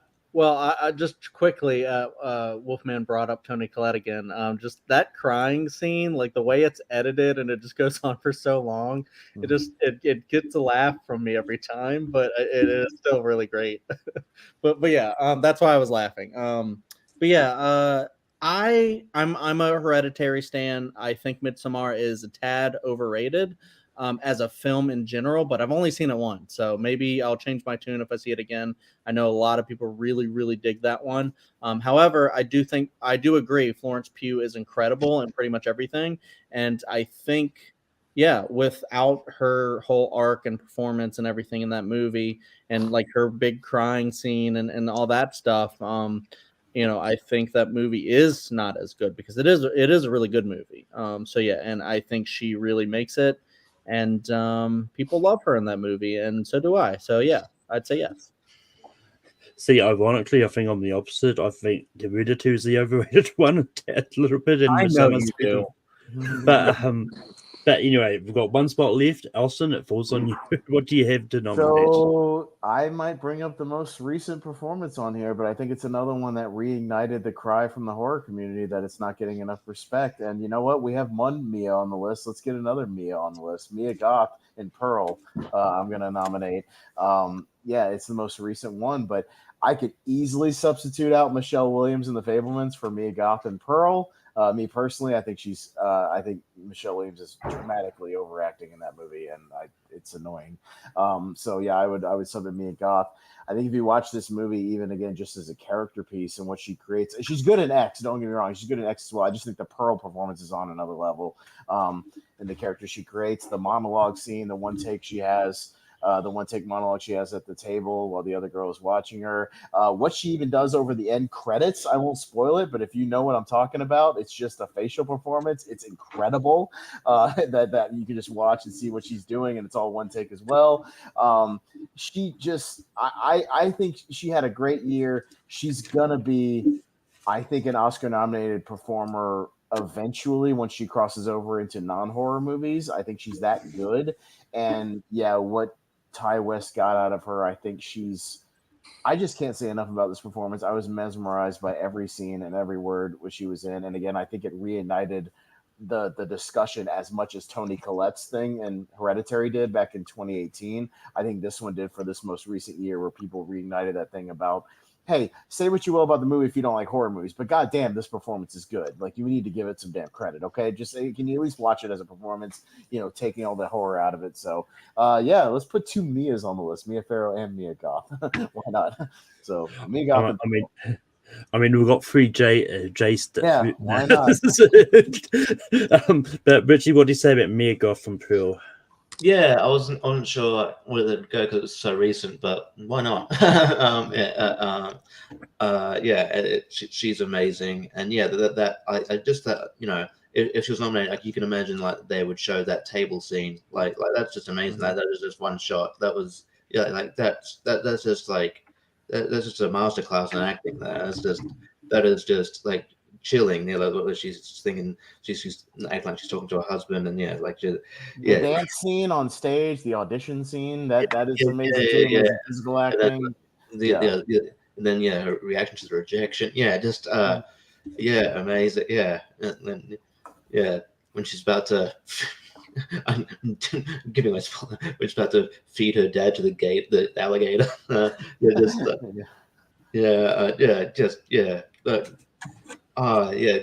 Just amazing. Yeah, like she will win an Oscar eventually. Like she's that good, she might win multiple. But she should have been nominated here. Like, you could have. I mean, you have multiple. You could have slotted her in. And honestly, Pearl in general could have been nominated for Best Picture. It's amazing. I say yes. Wolfman, what do you say about Mia Goth from Pearl? She was also great in Infinity Pool this year, by the way. Like, her performance was I haven't seen it yet. I missed it in theaters, but I'll watch it when it comes on streaming. Yeah. But okay. So this is my logic. I literally just looked over the list. And as I looked over the list, are we really going to be Oscar so white? And the reason why is because there's a certain performance that none of us have mentioned that is a person of color and a female. And I know none of y'all are really big on the film, but without spoiling who it is, she plays like two roles essentially in the film. I know what it is, but I still don't put it on the other level as the other ones here. I think that I think that she personally, I feel like that performance at least has aged. I feel like, it's got because it came out in 2019, I believe, so it's aged a little bit more. So then Mia Goth, I think that's the only reason I would have replaced her for Michelle Williams, definitely. But I think that's maybe the only reason why I wouldn't go with Mia Goth this time. So Chad, what do you say about Mia Goth and Pearl? Well, personally, I don't like all of the Michelle Williams hate that's going on right now. I think she was phenomenal in that movie, showing like mental health and stuff like that. Personally, I probably would have swapped out Ana de Armas. Nothing against her. I love her as an actress. She's one of my favorite things about like Knives Out and stuff like that. And Blade Runner 2049. But I don't know. I just don't think that movie probably should have gotten anything, to be honest, because that's another discussion. But Mia Goth, I do think, is absolutely incredible. We look at films that do get nods from the Academy, like La La Land with Emma Stone, and a person who aspires to be a big actress and stuff like that. And we have the same exact thing here. Maybe even a little bit better than what Emma Stone. It's just that she's a psycho. They don't like psycho because they don't think exactly. She takes an axe to somebody in the movie, so we can't nominate it. That is exactly what I'm getting at here. Is that it's just the horror aspect of it. If you take all of that out, you just keep the monologue, because that is a brilliant monologue that she gives. That's just fixed on her the whole time. It's just incredible. And then the character that's opposite her, you see she has one mood before the monologue and then a totally different panicky thing after. It's just so incredible. And then Austin said, the end credits, just the facial expression the whole time. I don't know. It's just next level. The desperation she shows, everything. It made me want to like X more, because I didn't love X, but I really like. It made me want to go back to X, and I'm going to go back to X and watch it now that I see older. I want to see older Pearl in that movie. Like it's going to put the movie in a new context, because it makes me want to watch more. And it makes me want to watch more Tyler stuff. I can't wait till Maxine. And I do want to say, because Wolfman is absolutely correct. I do think we should have had a little bit more diversity on the list. That being said, and I do agree with him. I know exactly who he's talking about. I have her on my list as well. And I did have Mia Goth. But I can't say no to Mia Goth. She was just so good in Pearl. So yeah, so I'm gonna say yes. I mean, it's funny that the list turned out as if we pretend to be the Academy, and well, no. The funny thing is, like, that was my point. We pretend to be the Academy. They don't like nominating people of color, apparently. So that's kind of let's just give it away. Let's just give it away. Sorry, Lupita Nyong'o. Yeah, sorry, Lupita. Yeah. I have you on my list. I have you on my list, though. So Somebody brought it up earlier. I would have said yes. Yeah, I mean, this is one of those ones. Like, I knew I had a feeling this was definitely going to come up. I tried to find Pearl to watch. I just couldn't find it anywhere to watch. It's not really streaming anywhere for free, and I just didn't have any money. Is it not like it's still in the theaters in Australia? Is it not in the theaters there? No, if it was, I probably would have gone to see it. But because it's I saw X really late, and because I was going to see Pearl, the only one I've been to see Pearl was already out of theaters. Most movies tend to stay in theaters for at least a month in New Zealand. They don't stay longer. But, well, I had to watch Pearl illegally because Pearl only just came to theaters like this week. Yeah, it's sounds crazy. Sounds like an Australia problem, but. Sure. But I thought Mia Goth was fine in X. I just would have said no just because I haven't seen Pearl, which is the one everyone's championing when it brings her up. But she's making the list regardless, and that is going to be the 12. Richie, what are some honorable mentions that you had? Honorable mentions like that. Yeah, that I don't think they had a chance to make the list, but like like Lupita Nyong'o, I thought of bringing her up. Bill Skarsgård, chapter 1, but I didn't think I had a chance to bring it up. I just thought of bringing it. Tobin Bell, I didn't know what one of the screen. I just think his performance in general, but I don't know what Saw movie I'd pick, to be honest. Probably, I think I would go if I had to go with either Saw 2 or 3. I think I was thinking Saw 2 or 3. Yeah. Because Saw 1, he's dead all the time, so you can't really do that. I mean, he's on the floor the whole time. Yeah, and you know what? It got nominated, but again, I consider it a horror movie. Hong Chow for The Menu and Ray Fiennes for The Menu. Those are good. I didn't even think of Ray. Ray Fiennes is great. Yeah, he's on my list for sure. Yeah. Mm-hmm. I'm not gonna lie, I also completely forgot about The Menu when making my own list. Otherwise, I probably would have brought it up. Ray Fiennes, you hang on every word of his performance. I think it's one of the best of his career. Period. I think he's. I agreed. And Anya Taylor-Joy for The Menu as well. All of them are great. Yeah. Wolfman, what honorable mentions do you have? So obviously, the one that was snubbed from the list, I'll still mention her as honorable mention. I kind of regret bringing up Isabel Adjani now, just because none of y'all have actually seen that movie. And if I would have, you should have brought up Lupita Nyong'o instead. I would have said yes. If I brought up Lupita Nyong'o, then you guys probably would have said yes. So but Lupita Nyong'o and Isabel, I will say those are definitely some honorable mentions for me. I think Tony Todd in the original Candyman, I think he's also excellent. He's on my list. He's charismatic as hell in that movie. Yeah, I think he is excellent in that film. I would also say Bill Skarsgård as well for the It movies, and then one that also I think was great too, but it's like, of course, they don't nominate kid performances, so I really, rarely at least, so I would expect not to. But Isabel Furman in Orphan, the first Orphan movie, I thought she was great in that. That's just a little honorable mention I want to throw out there. But and then Ray Fiennes, I liked that, and then Sigourney Weaver in Alien, I think she was excellent. So yeah, those are just a few. Oh, and also, why am I blanking on her name? Oh my god, I cannot believe I'm blanking out on her name.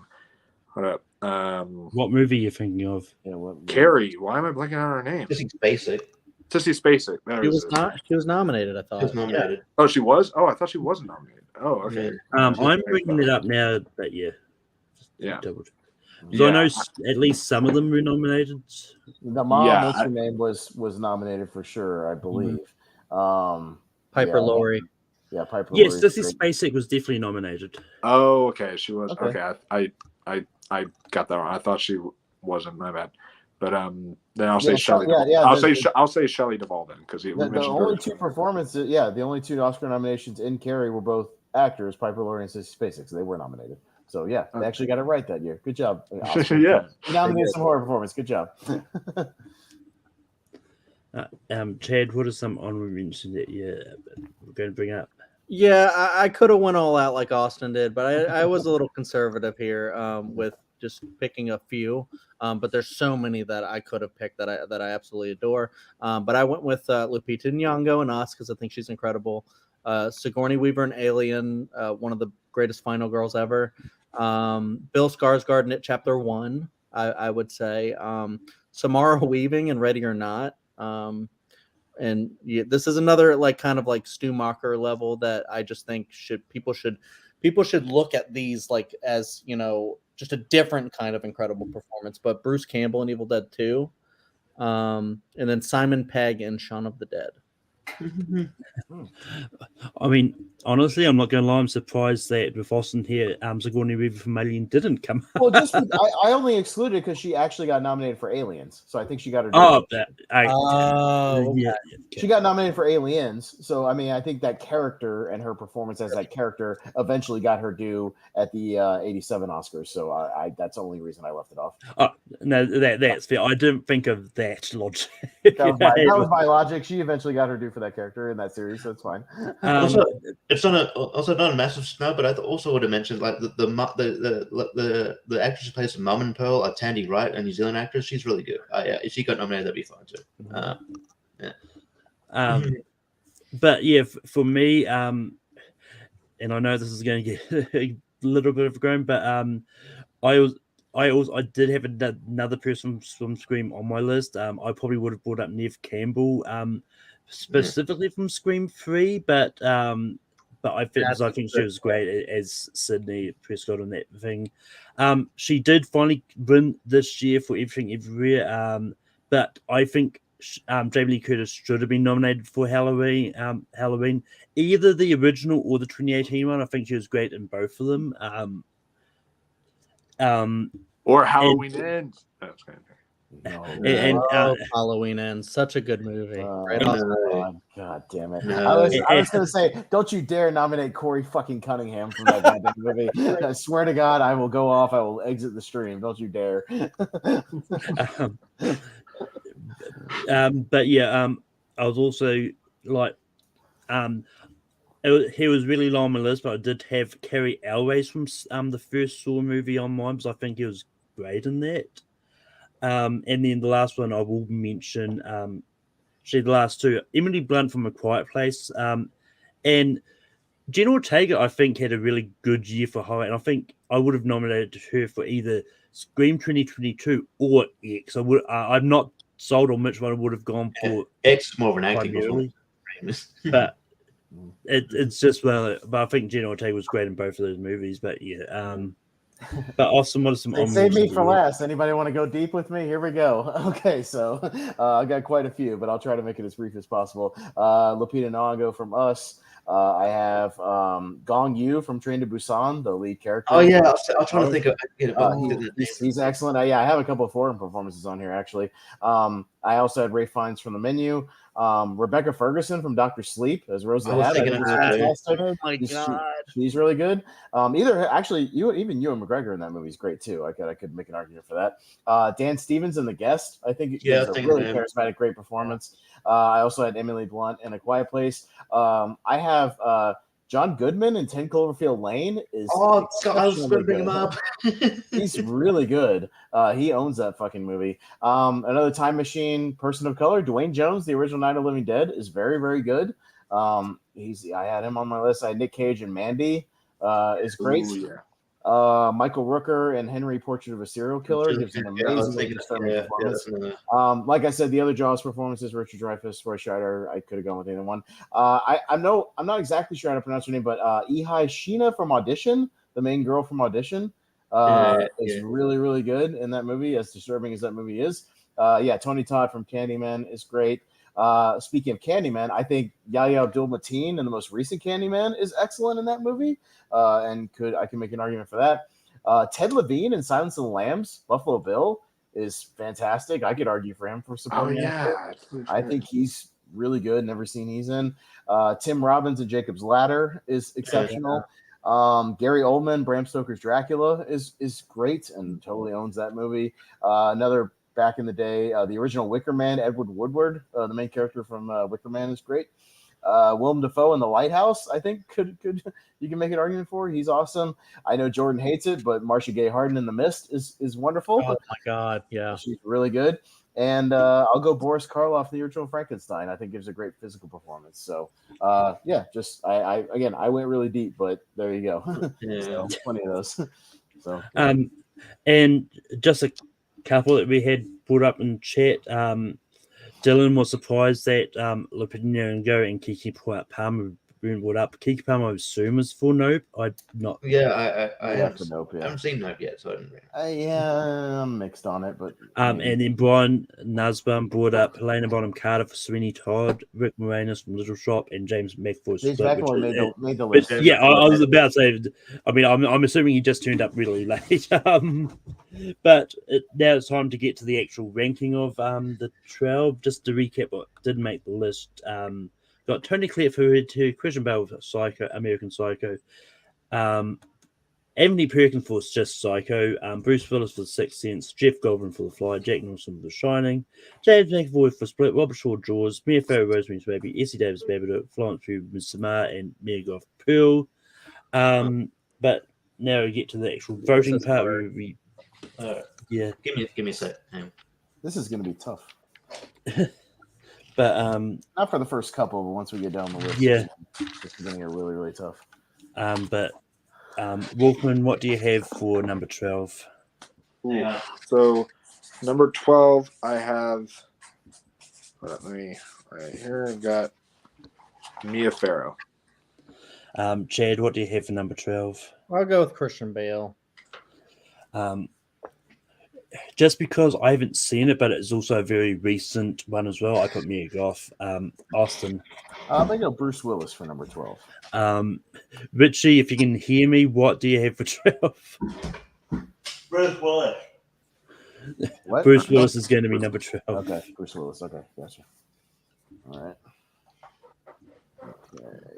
Okay. I don't know what the fuck to do. You can stick with some if you want to. You can change it. I'll just pull a Malcolm, I guess. I'm going to read. It's not the Sixth Sense. That's Let me double check the list real quick. It's stacked. Yeah, it's a stack. Especially when we get down to it, man. This is gonna be tough. Oof. Really Yeah. tough. All right. This is a good topic because there's not a correct top 12. There just isn't. Oh, yeah. There's too damn many. Like just too many overall. Yeah, I mean, it's one of those ones that it's like, it's why I thought, because I mean, it's so easy to take a category off because let's do a top 12 of what actually was one.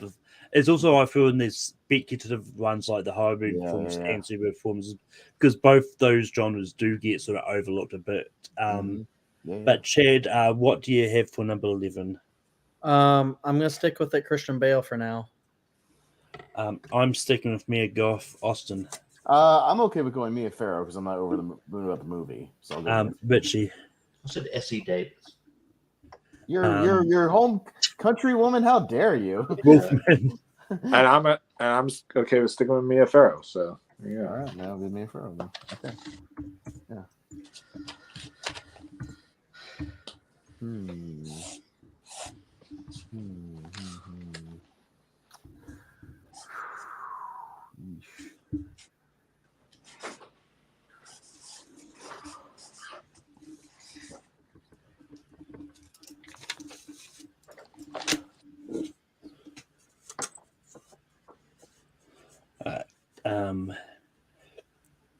But moving on to number 10, I'm sticking with Mia Goth.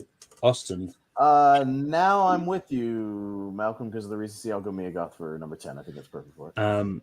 Richie. Essie Davis. Wolfman. Essie Davis. Ted. I guess I'll be the decider. I still said Christian Bale. Every other performance is better, I think. So Chad, Mia Goth or Essie Davis at 10? Mia Goth. All right.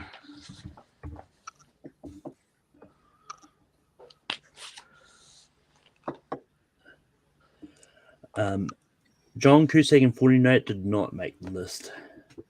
No, I think he's really good. I don't know if it's an Oscar level performance, but I do champion that movie a lot. I think that's maybe one of the best PG-13 horror movies ever made. Period. Yeah, I mean that movie I think gets really underrated. That movie's awesome. Yeah, that movie's great.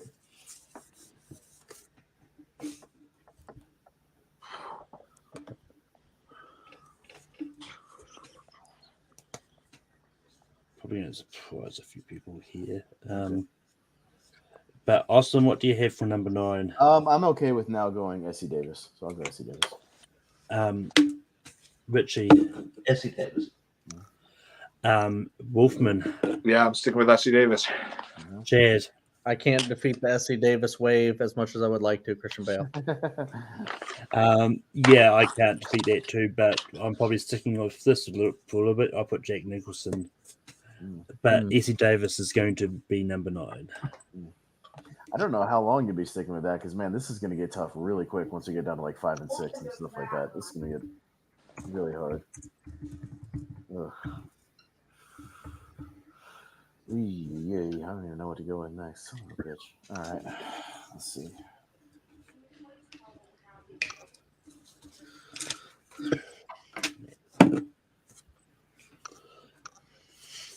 I mean, I sang it at 6 foot, but then I thought of something else that I probably should have done earlier anyway. Richie, what do you have for 9? 8, you mean? 8. Yeah, that's 8. What do you have for 8? Christian Bale. Wolfman. Hold up, I'm writing it. Okay. You're gonna hate me. Robert Shaw. Chad. I don't hate you. I just disagree. Christian Bale. I also put Christian Bale. Austin. Okay. I went with Florence Pugh. But Christian Bale is going to be number 8. Yeah.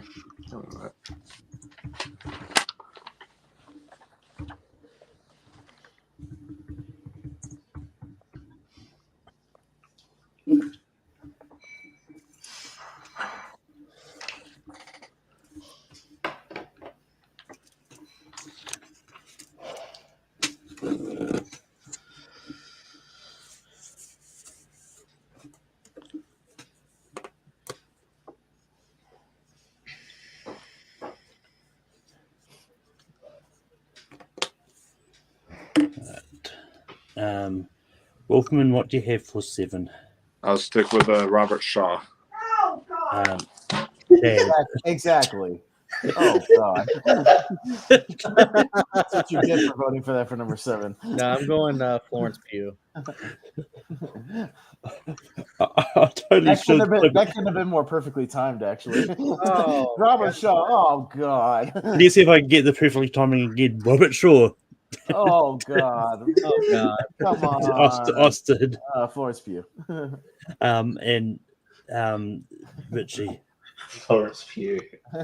Florence Pugh is going to be 7. That couldn't have been more perfect. That was great. I'm totally clipping that sound, making a soundboard now, and having it on as it sounds like, oh God. And in all that distraction, I was about to write the wrong name on the banner. Oh, it's hard now. Oh, okay. Now it's really, really hard. I'm looking at the final. Oh God. Jesus. Oh, Jesus. Okay. All right. Fuck me. The final. Yeah, I don't know where to go. I have 2. All right. I'll go with this one, but I'm not. All right. Was it Robert like Shaw it. that recreated his role in Jaws for Piranha? No, Richard Dreyfuss. Richard I knew it was one of them. Yeah, Richard Dreyfuss is in the opening of Piranha 3D. Yeah. But Chad, what do you have for 6? It's getting really hard. So this is no shade on this performance or actor, Jeff Goldblum. And I'm sorry, Stephen, but I got Robert Shaw. Yeah. Austin. Yeah, I'm not happy about it, but this one I'm going to go James McAvoy. Richie. Robert Shaw. Oh God, no! Wolfman. Insane. No. Robert Shaw. Oh no! Shame on all three of You guys are wrong. Yeah, shame on you. Yeah, me and Chad. Now we're in sync, Chad. Me Right. and you. That is wrong. That should be at least a top 5. Have you seen Jaws? Have you seen Jaws? Yeah. I Come have. on, I've seen it a few times, but yeah. Come on. Oh God. I mean, it's weird for Austin to be in sync with Chad and Stephen. Yeah, this is very strange. Yeah. Now we're in sync. Where I'm hanging my head on that one now. Oh man. Ugh.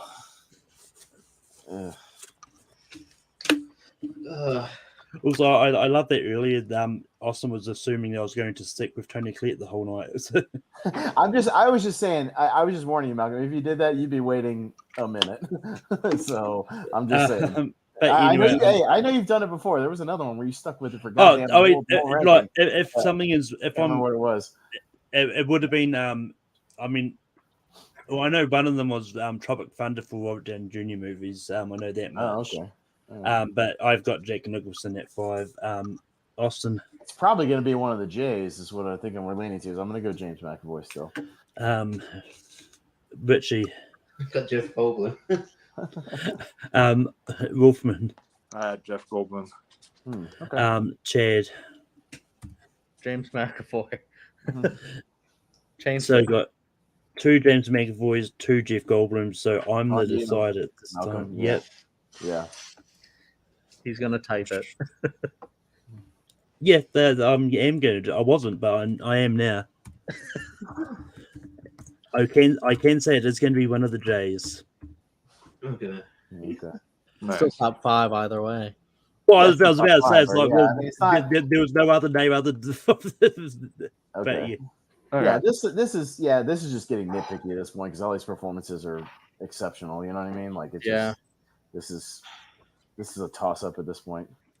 So Yeah. well, and I talked about that, Stephen. About I could have gone with either Scheider, Dreyfus, or Robert Shaw. I could have nominated any of them. So yeah. yeah. I mean, part of the reason I brought that up though is I think with the Oscars, I think maybe it might have been the case. Like each one got a nomination from some people put his name down, but they just all split the vote. It was not To me, that still is no excuse because Godfather had 3 supporting actor nominations. Well, yeah, So yeah. don't think I know.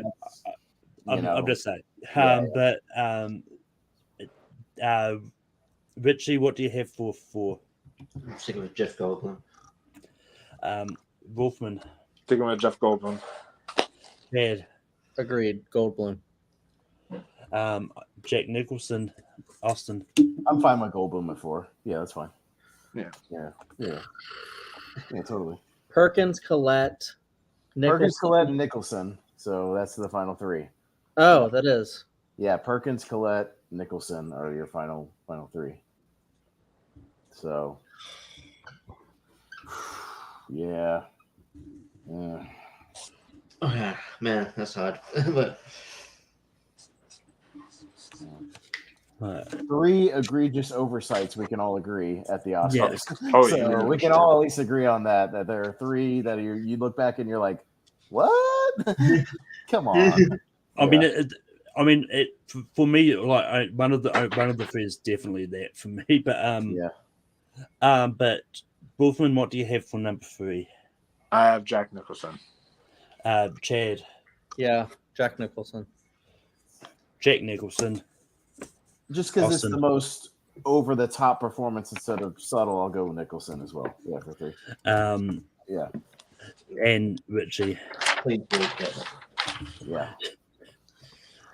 You're gonna make me pick between these 2. This is wrong. And now instead of going for Go number 1. number 2, we're Yeah. going straight to number 1.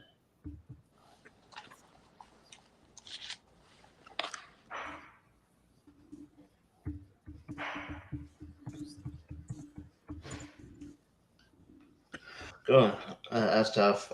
Yeah, number 1.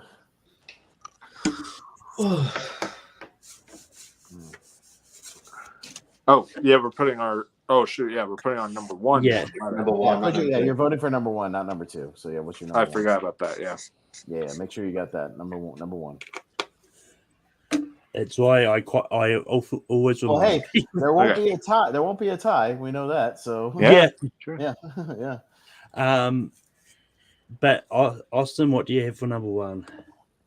It's the more iconic character and the more classic to me that I've lived with as most egregious oversight. I'm going Anthony Perkins, Psycho. My first nomination and my number 1. Yeah. And Richie. Anthony Perkins. Wolfman.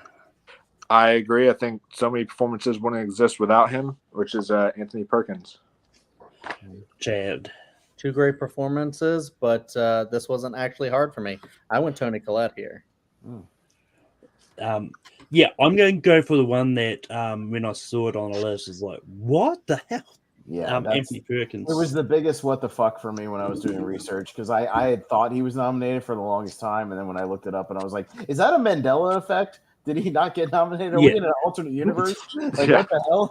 And I'm just like, yeah, I'm sorry. That's one of the biggest oversights in history. Also, I'm going to play this 3 messages that Stephen put in the chat here.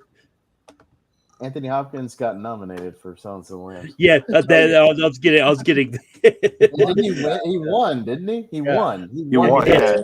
Yeah. So no, Stephen, not the ones that should have been nominated. Yeah. No, Anthony. Yeah.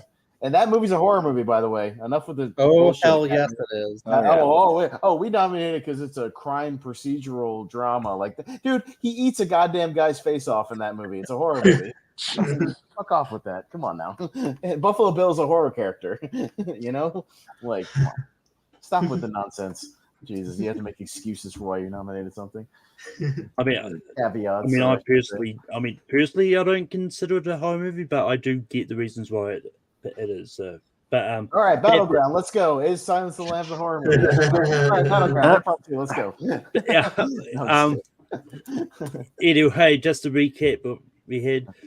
For top 12 horror movies that should have been Oscar nominated, I should have found a shorter title for this, but got Bruce Willis for The Sixth Sense, Mia Farrow for Rosemary's Baby, Mia Goth for Pearl, Essie Davis for The Babadook, Christian Bale for American Psycho, Florence Pugh for Midsommar, Robert Shaw from Jaws, James McAvoy for Split, Jeff Goldblum for The Fly, Jack Nicholson for The Shining, I Don't Be Sued, Tony Collette for Hereditary, and Anthony Perkins for Psycho.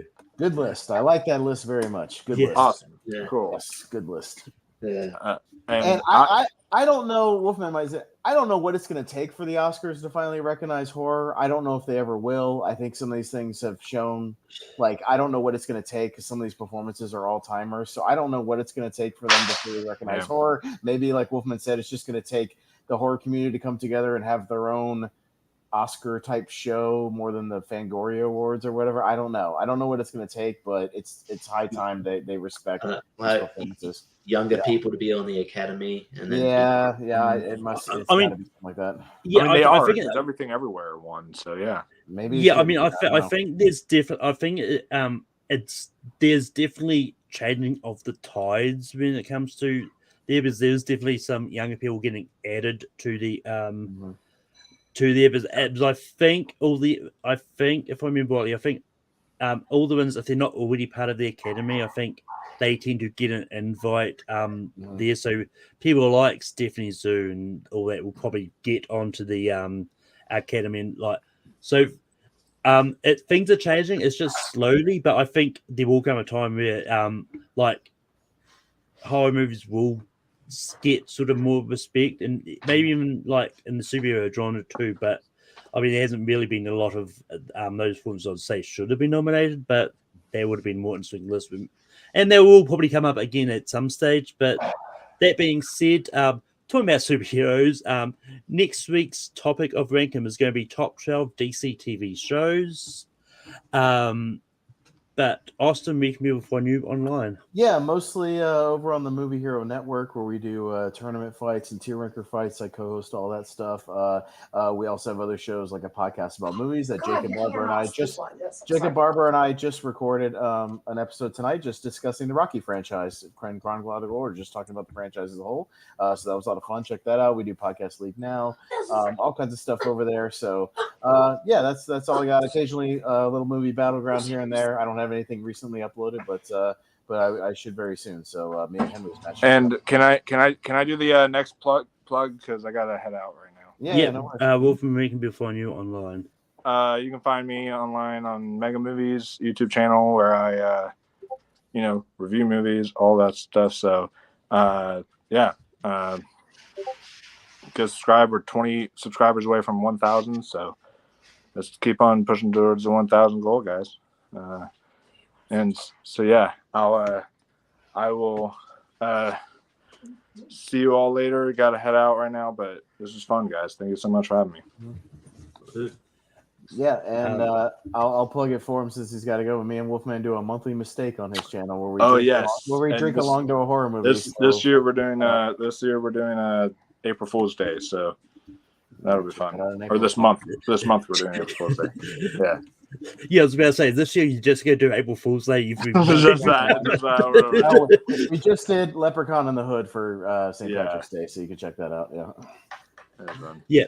And just to correct Brian in the chat, the last horror movie to actually be nominated for Best Picture is actually Nightmare Alley. That was from a few years ago. But yeah. Chad, where can people find you online? Yeah, I'll try to keep this a little brief. Check out my channel, Chadwick Webb, where we rank things. Check out the Dill Pickle Movie Network, where he has a lot of stuff on there that's really fantastic. But check out specifically Picture This, because I'm on it, where we talk about Oscars. We go through every year of the Best Picture slate every month, and we're in the midst of the Godfather trilogy. We'll end that next month, but this month we're doing the 2022 Oscar slate, which I'm very, very excited about. We'll probably record that today, actually. And then check out the Nerd Entertainment Network, where we have Welcome to Primetime. It's a horror show that I do with Hunter Chambliss and my wife, Carrie Webb. And then also check out my blog, Clear Eyes Full Heart Reviews.wordpress.com. Thank you. This was fun. It's too bad you can't call it "Welcome to Primetime, Bitch" to tie into horror movies. Behind the Dream Warriors. Richie, we can people find you online. Yeah, no, this is fun. I really enjoyed it. We should also at some point, because I know horror movies do get overlooked, but also proper comedies get overlooked by the Academy as well. Yeah, Like a lot of the comedies that get nominated are just dramas, really. This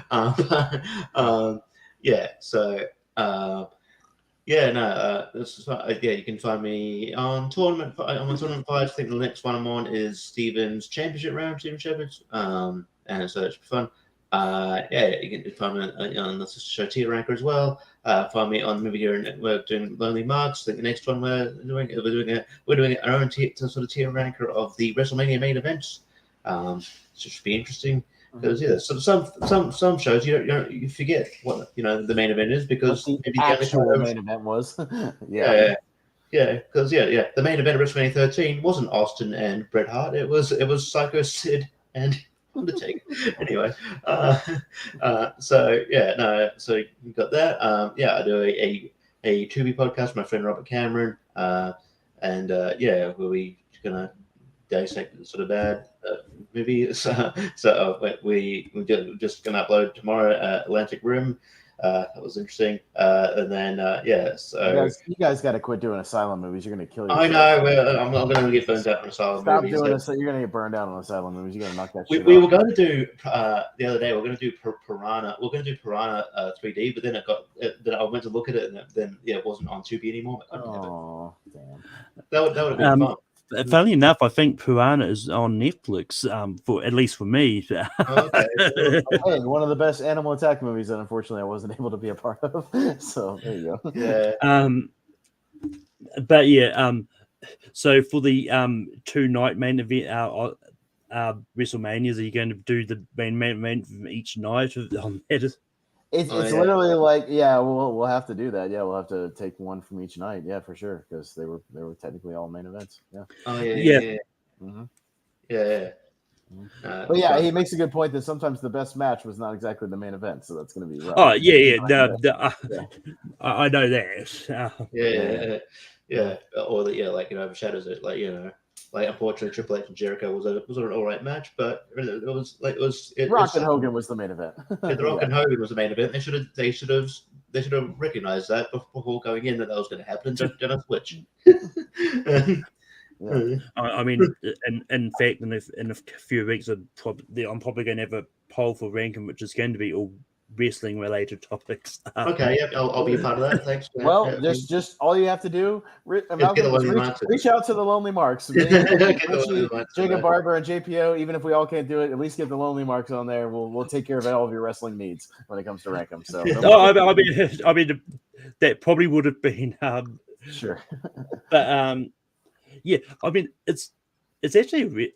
I mean, I know this has been kind of dragging this out a little bit longer, but it's kind of weird because normally at this point in time, we kind of know who's all in the Hall of Fame. We only know 2 people at this point.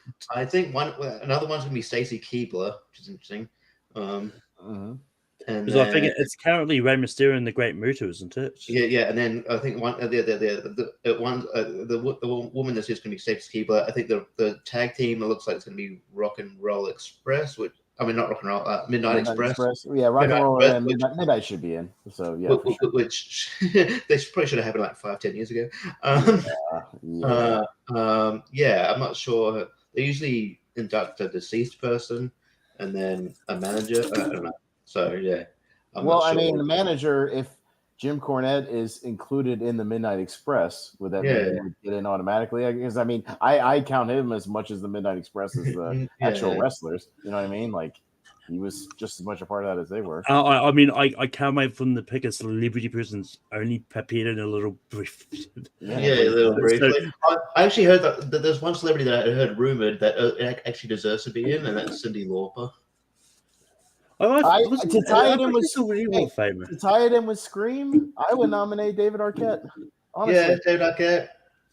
Yeah, I mean, he also hosted Raw one time. You know, it wasn't just the WCW stuff, but I'm just saying he's people know him. He's a wrestler. Hugh Jackman for Hall of Fame. Get Matt Cardona to induct him.